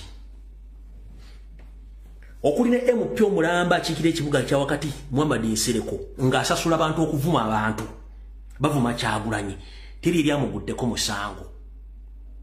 Wawona kino ekisayi kibeera e Bungereza enviri zikyagenda mu bwongo n'akeera ku makya n'ayogera ebigere bitategereka mbu ate ali Bungereza ali mu advanced country naye ng'enviri zaamugenda mugozi yasalanga naye ali awo musiru talina magezi. N'agenda ayogera ekigambo sereza wazibawa waki temwakola masomero kyokka akugamba nti ye intellectual wansi kubakozesa brain power mu sima sereza wakuzimba ekiwaki temwazimba masomero. Njala mubuuze mu constitution ya Uganda mateeka waliwo omuntu mu Uganda akkirizibwa okuzimbira gavumenti y'amasomero bamalwaliro nga si gavumenti egazimbye naye najjala ku social media n'akyogera mbu sereza wawali temwazimba masomero no nga bwe kyaliwo ddi. Olaba oyinza okuba olina ekkubo nga likkirirawo oba ekkubo erya community ne mulirima nga temufunire okusaba basiba. Gwoza teriyo bantu baagala kukola makubo mu Uganda nga gagenda gayita mu community zaabwe we bali naye tebasobola kukkirizibwa. Tebasobola kukkirizibwa kugakola kuba gavumenti kuwerira ensimbi on daily basis. eri abantu nga solo kola oluguudo lwa kilometers 2 olugende uwe naluwa Collins ne kubanga government chikiriza tebajja mukiriza dukola neno olwo musajja mukulu enviri zamugenda mbongo kubanga yasubira tugwe muri mugasingo kutegeera ngo najira ngaba musana zabadde zokola mu kirebe wache mwazi bibi masomero ngabo kyali di Museveni bwe yali mu siku yazimba masomero ameka DP badde muyinze zimbe toilet meka FDC wadde mu opposition ezimbe masomero ameka zimbe toilet meka obezimbe dispensary meka abantu bamuyina okuwuliza mbwetegereze nnyo kubanga baba wa sente okusiruwala the moment bw'osanga omuntu ng'ali so money minded nga tasobola kumanya nsonga z'omaggwanga likitegeeza nti oyize full olina kusooka kufokasinga ku ggwanga lyo okufokasinga ku nsimbi kubanga ensimbi ensimbi namba bongerako bwongezi n'abazina bakyazikola ki bakyazongerako bakyabanja kati ngezaako bagamba tuli ku system ya kubanja abana kubanga lwalo bagenda kubali abali makomere babanja betubanja eri abala bakwatibwa olwaleero naye olwokuba nti bana abasajja balina kawo mentality we are placing them to the end and right now as we speak waliwo abantu bali mukwatibwa abakwatibwa watu wali makomera watali musango naye nga yensi gye tulimu bali ku pressure tomanyi kyakuzzaako abantu babata but they are still kidnapping bakozesa drones ngoga tudinga nabala abantu nga bategeera nosanga omuntu ku social media kubanga mu mitwalo 10 najja natandika okuvuma nembuza ovuma kiki otegeera kubanga ye reasoning capacity ye bwe tugwetegeera kati njala badumira mwenna bannayuganda abaagala enkyukakyuka mu ggwanga erya Ghana omwali omusajja yakyusa Ghana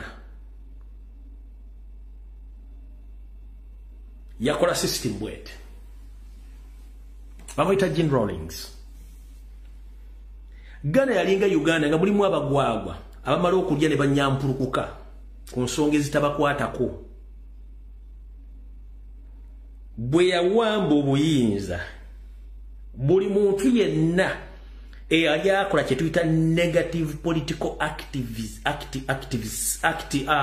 activities yamukwata n'abateeka mu makomera abala n'abatta Ghana kwe kusetolinga mu Ghana oyo guy gwe bayita Jean Rawlings yatereza Ghana buli muntu yenna yakolanga ekintu ekitaagattanga ku byabufuzi kuyamba ku ggwanga yakwata n'abasiba abasigadde n'abasala Ghana okutereera nga bwe kiri mu Uganda kati bataata bino Lumbuye nze mbyogera bw'oba oli mu community ng'omanye ekiyenje wekisula nga kivuma Robert Kyagulanyi ssente mawula nga tekikuwadde ensonga kimuvuma kuba kikuwa ssente mumanyi gye bali bikomando mumanyi gye balabira firimu mumanyi gye batambulira mukwata omukwe muleka mu kkubiro otajja kuddamu kusinika binyo ku lw'eggwanga lye nkidda mukwata omukwe tajja kuddamu mukube emmenya amagulu tajja kuddamu kusinika mannyo nkiddamu kino nze nkyogedde kiri on record omuntu yenna ajja ku social media ng'ali Kampala ku bantu abawambibwa obutaba na malwaliro naye ng'amusasula alina billions of money nga sente bazitudde bannayuganda bafe obwavu bafe enjala kwata emboodooli gikube emiggo gimenya amagulu tejja kuddamu kwasamira ku social media you know where they stay bakube bino Lumbuye nze mbyogedde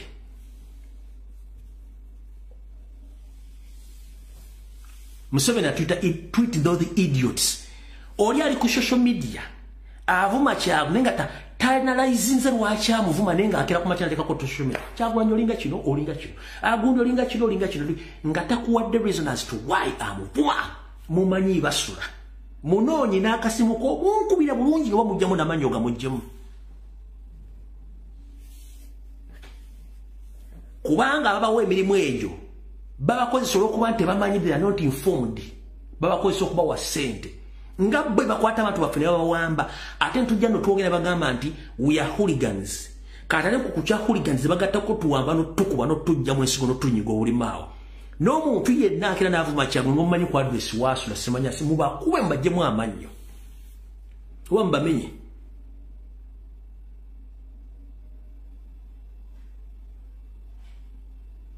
naye omuntu bw'ojja ku social media yogera ebirungi Museveni byakoze tewali agenda kubaako muzibu teri agenda kubaako na buzibu naye ate bw'ojja n'olumba Kyagulanyi nga talina kyakokoze tolina nsonga gy'oyogedde ekwata gwoba osaana kukola ki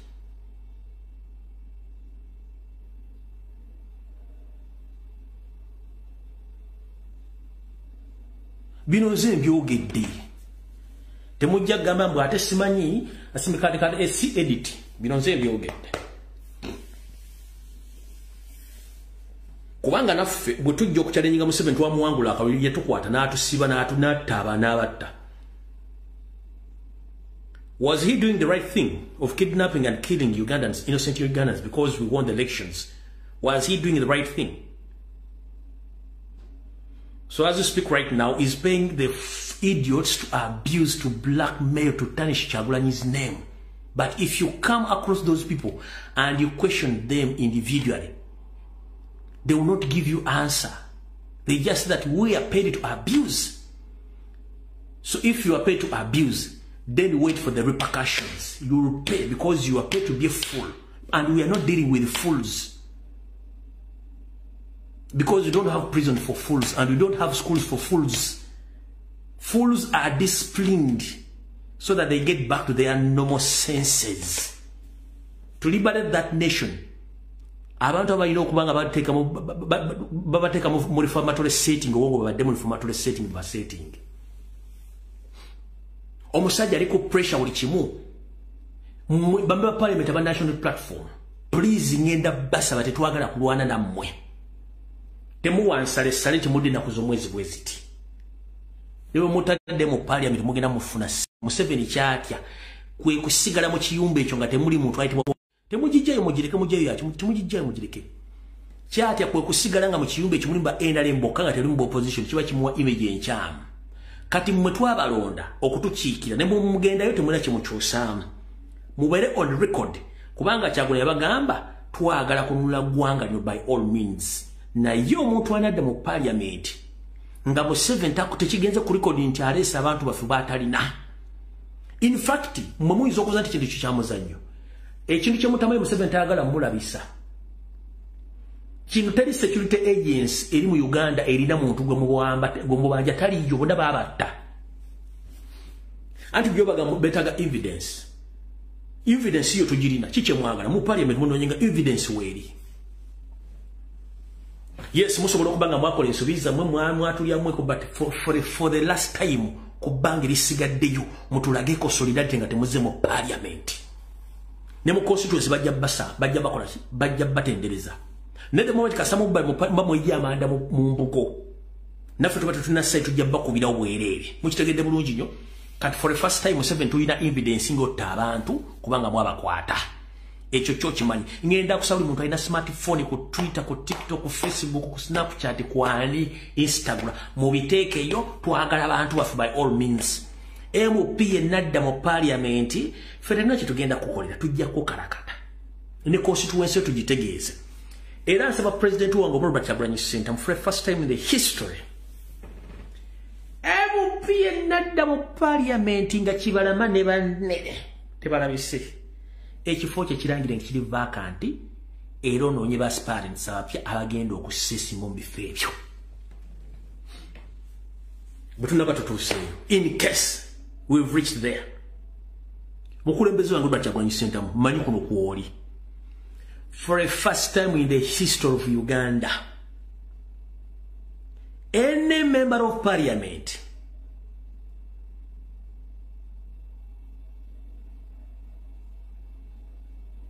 of a national platform, he or she, if he goes back to the parliament, without the government to produce those people who were kidnapped, please help a pass and announce him as a rebel and announce his constituency as a vacant post, which is ready to be occupied again. Lojjo kubala abantu bana mamima. Kubanga ne mutagenda yo musana mujja gufuna. Goloza lwaki nalongo Sologate yavudde n'agamba mbo ngenda kozesa decree mbayimba gowe mu parliament as a fool. You are supposed to chase someone from the parliament when he or she doesn't have any reason as to why he's out of the parliament. But no opposition MPs, they have a reason as to why they're out of that parliament. So there is no any law which you are using to chase them away. You are the majority. You have numbers. Stay in your parliament. We are the smaller number. Why do you cry for the smaller number to be in that parliament? Sit in your parliament, as simple as that.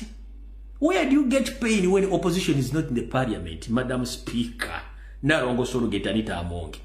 We are the smallest part. You are the smallest number of opposition MPs. So you are the majority. Stay in your parliament in peace. Nobody is going to talk about you.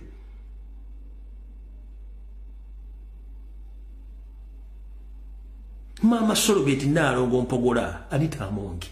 Mulida bakabisatu plus. Tebamala kutula mu parliament ne mutula bulungi kufama nabennambe tunatana mu mukaga mbagaza kimubaleke bafume babere bulungi nnyo tebagenda balira mmere yammwe tebagenda balira budde ebitesibwa mu mbise simemugera kulina mu parliament simemugera kuleta land amendment bill mubereke mu biyise bulungi nnyo tegenda kubera sabotage kubanga leba naje tibana kibagenda kuongirako ukitegedde. So Mama Solobet, please cool down, don't papa. You don't need them because you are the majority. You have the big number. So why do you force the small number to come in the parliament? If there's nothing which is chasing you, why do you force them to come back in the parliament? In the first watch, oyinza kunga nina kadde kamu akensimbiza Uganda kamu wekati. Lwaki nnubirira nyayi n'omutwalo? Mama Sadolini birangiraji n'abatulege. Oyina akakadde ka sente naye olulunkalira ino omutwalo b'olukumi ng'omulaba ate olukumi lukusikiriza nnyo okusinga akakadde k'olina. Obeerako ekikyamu ku bwongo, oyina akatuli ku bwongo Madamu Sadolini n'abatulege. Oyina Windows zaayiika ndowooza.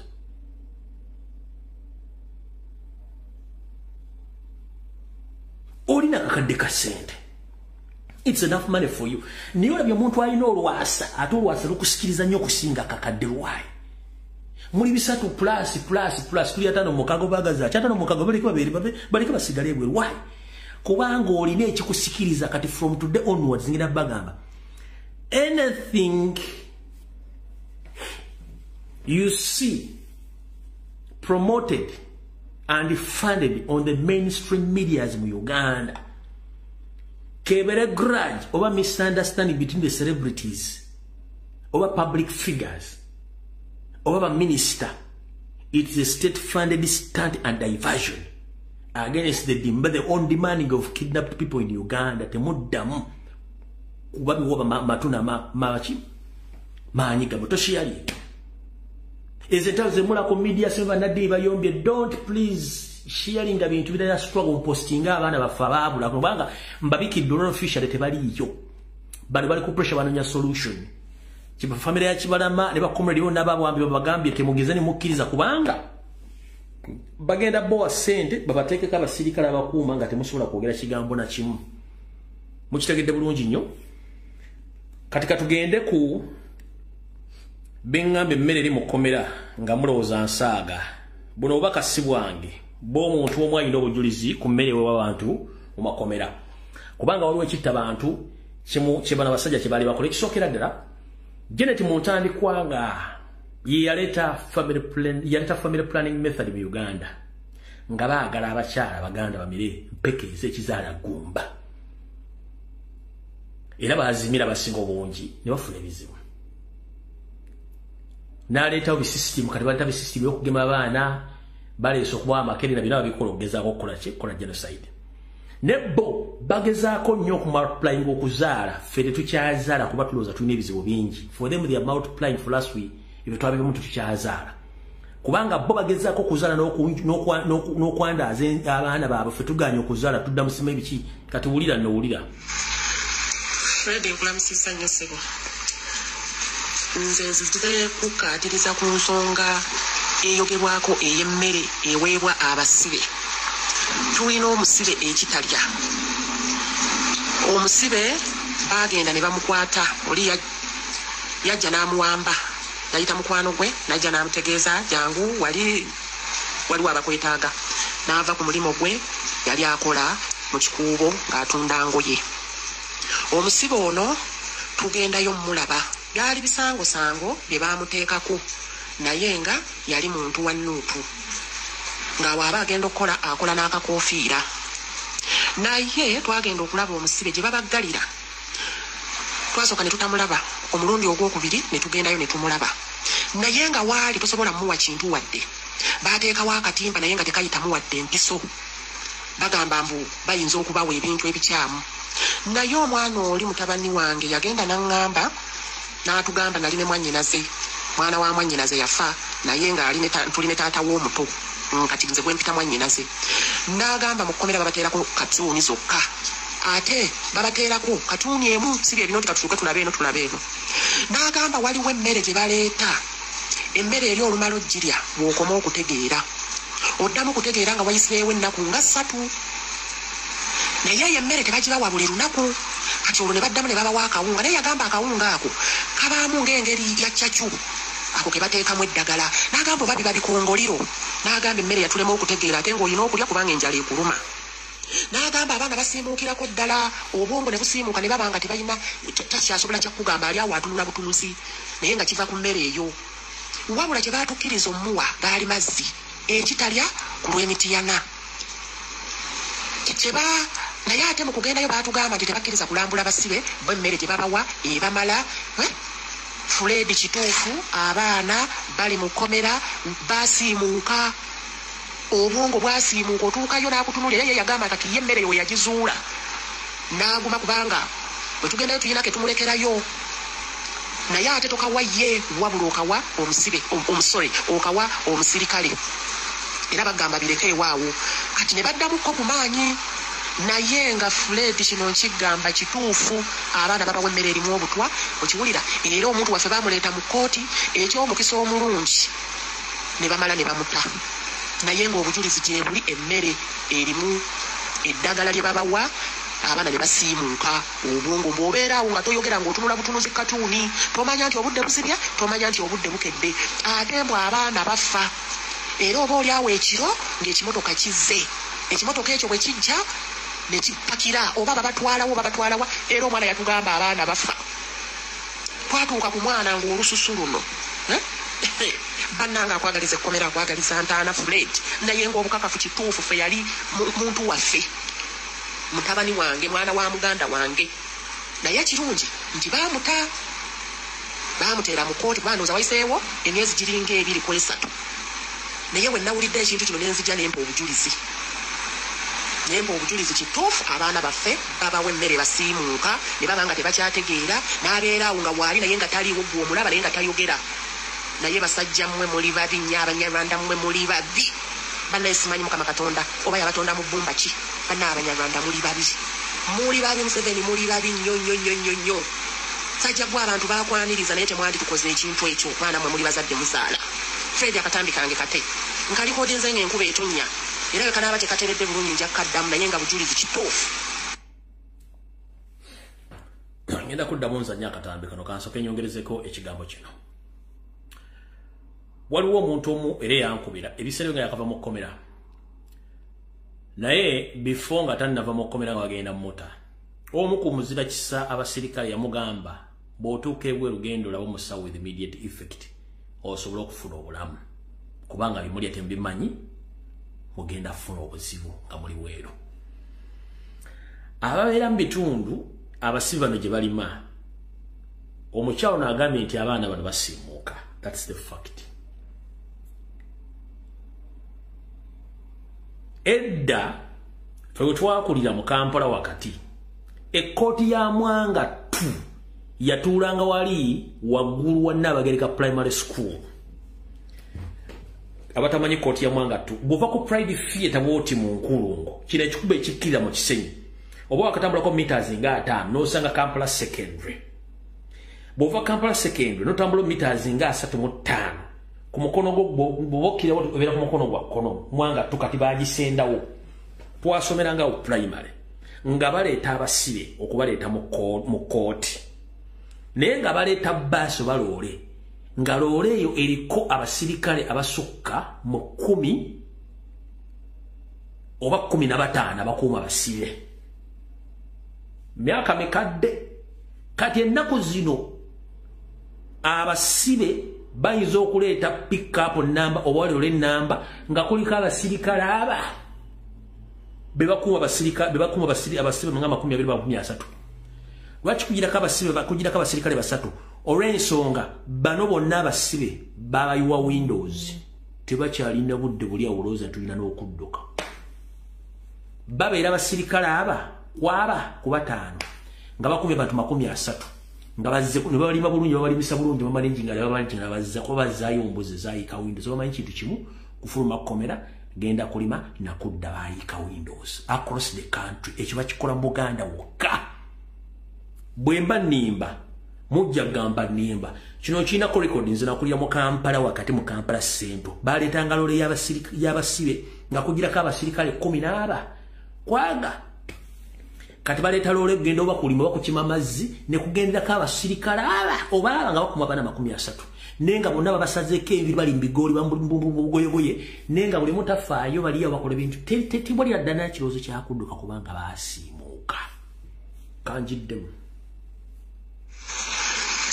Fred nkulamisiza nnyo ssebo nze nzitire kukaatiriza ku nsonga eyogerwako ey'emmere eweebwa abasibe tulina omusibe ekitalya omusibe bagenda ne bamukwata oli yajja n'amuwamba yayita mukwano gwe najja n'amutegeeza jangu waliwo abakwetaaga n'ava ku mulimo gwe yali akola mu kikuubo ng'atunda ngoye omusibe ono tugendayo mulaba byali bisango bye baamuteekako naye nga yali muntu wa Nuutu nga waaba agenda okukola akola n'akakoofiira naye twagenda okulaba omusibe gye babaggalira twasooka ne tutamulaba omulundi ogwokubiri ne tugendayo ne tumulaba naye nga waali tosobola muwa kintu wadde baateekawo akatimba naye nga tekayitamu wadde empiso bagamba mbu bayinza okubawa ebintu ebikyamu naye omwana oli mutabani wange yagenda n'aŋŋamba n'atugamba nali ne mwannyinaze mwana wa mwannyinaze yafa naye nga tuli ne taata w'omuto kati nze gwempita mwannyinaze n'agamba mu kkomera babateerako katuuni zokka ate babateerako katuuni emu si bye bino nti katutuuke tulabe eno n'agamba waliwo emmere gye baleeta emmere eri olumala oggirya bw'okoma okutegeera oddamu okutegeera nga wayisibeewo ennaku nga 3 naye eyo emmere tebagibawa buli lunaku kati olwo ne baddamu ne babawa akawunga naye yagamba akawunga ako kabaamu ng'engeri ya ccacu ako ke bateekamu eddagala n'agamba oba biba bikongoliro n'agamba emmere yatulema okutegeera ate ng'olina okulya kubanga enjala ekuluma n'agamba abaana basiimuukirako ddala obwongo ne busiimuuka ne baba nga tebalina takyasobola kyakugamba ali awo atunula butunuzi naye nga kiva ku mmere eyo wabula kye baatukkiriza omuwa gaali mazzi ekitalya ku lw'emitiyana naye ate mu kugendayo baatugamba nti tebakkiriza kulambula basibe bo emmere gye babawa ebamala Fred kituufu abaana bali mu kkomera basiimuuka obwongo bwasiimuuka otuukayo n'akutunulira ye yagamba kati ye emmere yo we yagizuula n'aguma kubanga bwe tugendayo tuyinake tumulekerayo naye ate tokawa ye wabula okawa omusibe omusore okawa omusirikale era bagamba bireke ewaawo kati ne baddamukko ku maanyi naye nga Fred kino nkigamba kituufu abaana babawa emmere erimu obutwa okiwulira era omuntu waffe bamuleeta mu kkooti eky'omukisa omulungi ne bamala ne bamuta naye ng'obujulizi gye buli emmere erimu eddagala lye babawa abaana ne basiimuuka obwongo bw'obeeraawo nga toyogera ng'otunula butunuzi katuuni tomanya nti obudde busibya tomanya nti obudde bukedde ate mbw abaana bafa era oba oli awo ekiro ng'ekimotoka kizze ekimotoka ekyo bwe kijja ne kipakira oba babatwalawo era omwana yatugamba abaana bafa twatuuka ku mwana ng'olususu luno bannanga akwagaliza ekkomera akwagaliza ntaana Fred naye ng'obukakafu kituufu fe yali muntu waffe mutabani wange mwana wa muganda wange naye ekirungi nti baamuteera mu kkooti bandooza wayiseewo emyezi giringa 2 ku 3 naye we nawulidde ekintu kino nenzija nempa obujulizi kituufu abaana baffe babawa emmere kati ku bintu ebigenda mu maaso mu ggwanga n'owulira oli ajja n'avuma Kyagulanyi n'avuma Lumbuye n'avuma ani n'otiisatiisa n'okola buli kimu ng'otiisatiisa ku bintu ebigenda mu maaso mu ggwanga oba wakuwa emitwalo 5 lwaki tebemba tekugyamu amannyo muve mu diversion mumwine bwe mutamanyi nabagambye mu video gye nakola ndoza ku Sunday nabagamba abasinga obungi politics muyingidde wano ku Lwakyagulanyi which is okay ne mubadde balonzi nga mukira ne mulonda bakawde bakabba ne musirika nga temusobola kumanya nsonga zino nga bezitambula kati fe tujja tubagamba information mugate information ingi batugamba naye nga sounding etali ntuufu ne later on nefuuka ntuufu ne musirika kale bintu byetwogerako mutembimanyi nenga gyebiri Museveni abadde akozesa advantage nti abasinga obungi temubadde temumanyi byabufuzi temanyi kye bayita media temanyi kye bayita media ategera media gwe bayita omuzungu Museveni kye yasoma n'asoma media agimanyi goloza lwaki ba professional journalist mu Uganda bonna batandika kubeera idiots kati bafuuka basiru ba blogger abali bategera bafuuka basiru n'abali boogera ensonga ezitegera bali basiru goloza lwaki abali bategera mu kusooka nga tulina bafuuka basiru. Ask yourself. In the beginning, we have so many bloggers on social media talking about national matters. What happened? Some of them tend to be idiots right now. They are speaking nonsense because they were paid off to be idiots. Kubanga baba yingira obwongo. Temusobola kumanya bintu bigenda maaso right now. Nakugobera bigenda maaso. Nze ndi musanyufu nnyo olw'abaana ab'obuwala n'abaana ab'obulenzi abatandise okukola ensonga okwogera ku nsonga z'eggwanga lyabwe kyekikulu ekyali kindeese. Twali tuddidde ensi nga tugikwasizza bwe baba parliament abayabufuzi nga program zibeereyo ku Saturday ne ku TV ne ku radio nga they are the one to speak about national matters and politics, and all along we've been waiting for those people to discuss political matters in our nation. That's why it was very easy for Museveni to corrupt those politicians. They are doing their own things. So as right now, as we speak right now, social media yajja. We came out netwogera ensonga zino. Kati we are challenging even the politicians ani batufula nti fe tuli against bo. No.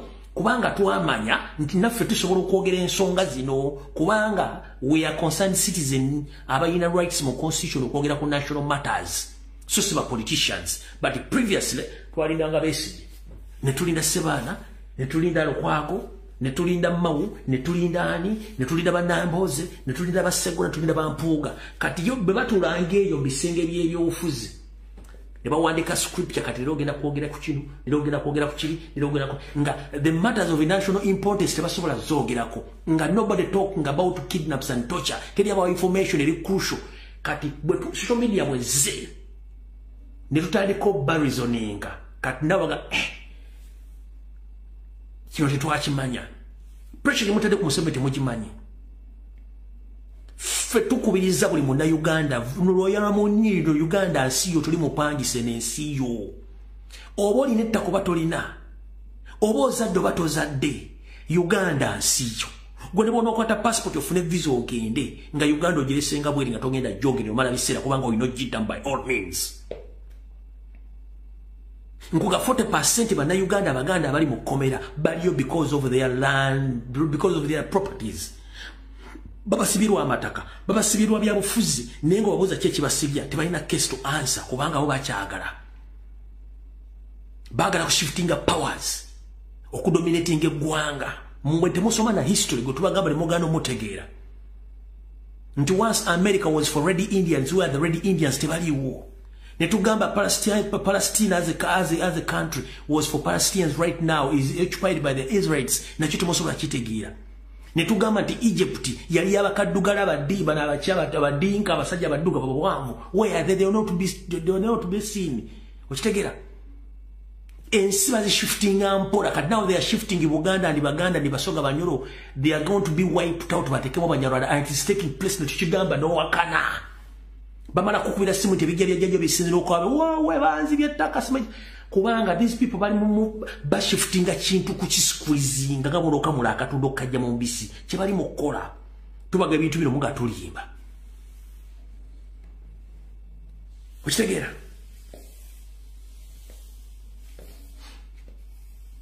gwe ne bofanga oli Saudi Arabia gavumenti yagala kumanya kubanga ekuwonye gwe soka webuuze ku social media ye Uganda lwaki bafokasinga nnyo bintu bya kwepicha na kunywa mwenge na kubeera ku mbozi zikwana than talking about the lives of Bakadama, lives of Sekadama n'abantu abasafaringa. Lwaki tebogera ku nsonga nti obubbi buli mu ggwanga, banka zibba abantu, mobile money zibba abantu bakwatibwa, abantu bawambibwa. Ukitegera lwaki abantu babbibwa? Emisolo mingi mu ggwanga. Lwaki obuyinza tebukyuka mu ddembe? Lwaki tukozesa mundu? Gwe notapoza lwaki government espendinga sente nyingi nnyo ku security y'eggwanga ng'ogibuuze rwana naani nga tasobola kikunyonyola? Lwaki right now bambega bannayuganda beetolodde ensi yonna naye ng'omubuuzi obegako kitasobola kunnyonnyola kuba Museveni is intimidated okuba nti afuna information okuba mu buli omu? Okitegeera? Katonda kutiisa speak free totya nti bagenda kukola ki ne bw'onoofa kubanga gy'ogenda tomanyire ku nsi kwoli kuliko bizibu. So lwanirira okuleetinga space y'abazzukulu okubanga bali bulungi and keeping quiet. It doesn't make sense when you keep quiet when wrong things are taking place in the country. Please speak up. Lyavayo yogera. Nze nchanja kuva omulala nja kwogera. Tolowooza ti nze ngenda obbogera ebbanga lyonna ni good enough nti abantu bafuli batandise okwogera. Naffe tufuna relief mu buntu tuga kampo mulemu bakundi gyali ayogera. Tofayo kuba kuvumba bakutiisatiisa kubanga wajja kuwera basasulwa. Kino kyenkola kwekula lwoya lwa munnyindo nawe kyogere kikoleko mwogere ku nsonga enkyamu muve ku bannabyabufuzi takulirangako wadde LC wano nga nefumire mulemu okumanaginga ate naye avuma Kyagulanyi. Olinga ekyogaga kyalina ina smartphone naye avuma Kyagulanyi ali Bungereza ali Saudi Arabia ali Dubai naye yennyini foreigner era ne mu kaadi ye mulimu foreigner. Nga tamanyita alina okulwanira ensi Uganda edde kyerina okudda ebeere ng'erina emikono mituufu. Kale nolwekyo tusinkane ku Lwokutaano ku ssaawa 2 ez'akawungeezi egenda kubeera open roof. Open roof mugenda kuba masimu nga tuwanja abantu baffe bonna abaawambibwa. Omuntu yenna ng'olina muganda omukwano gwo eyabula mu bintu byonna ojja kuba essimu oyogera ensonga ezo. Ku Lwokutaano kuba simu wabulibwako omuntu gundi yawambibwa ono yatulugunyizibwa ono yakola ki ku Lwokutaano n'amwatula yabikolobero. Buli yali akoleddwako ekikolobero ogenda kuba essimu sawa yakwabya nakulabisa Museveni ku buli kintu kyonna. Nkiddamu ku Lwokutaano kuba ssimu kubanja abantu baffe baawambibwa buli yakolebwako ekikolobero ogenda kuba essimu ku lw'abantu bo ku lw'eggwanga lyo tukooya akamanyiiro.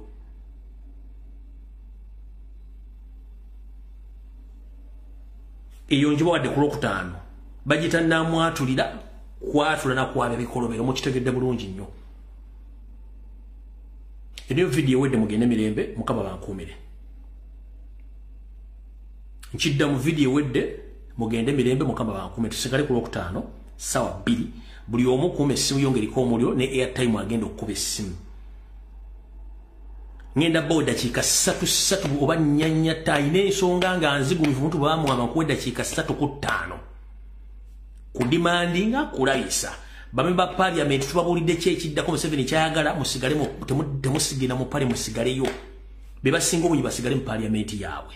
So ku Lwokutaano nira nga nfundikira mbaga buli muntu kwata social media platform yo teeka confidence banja bakibanama okwetoola social media platform zonna muve mu bintu by'ekisiiro bya diversion. Abantu bali mu kwevuma bali mu kukola sente.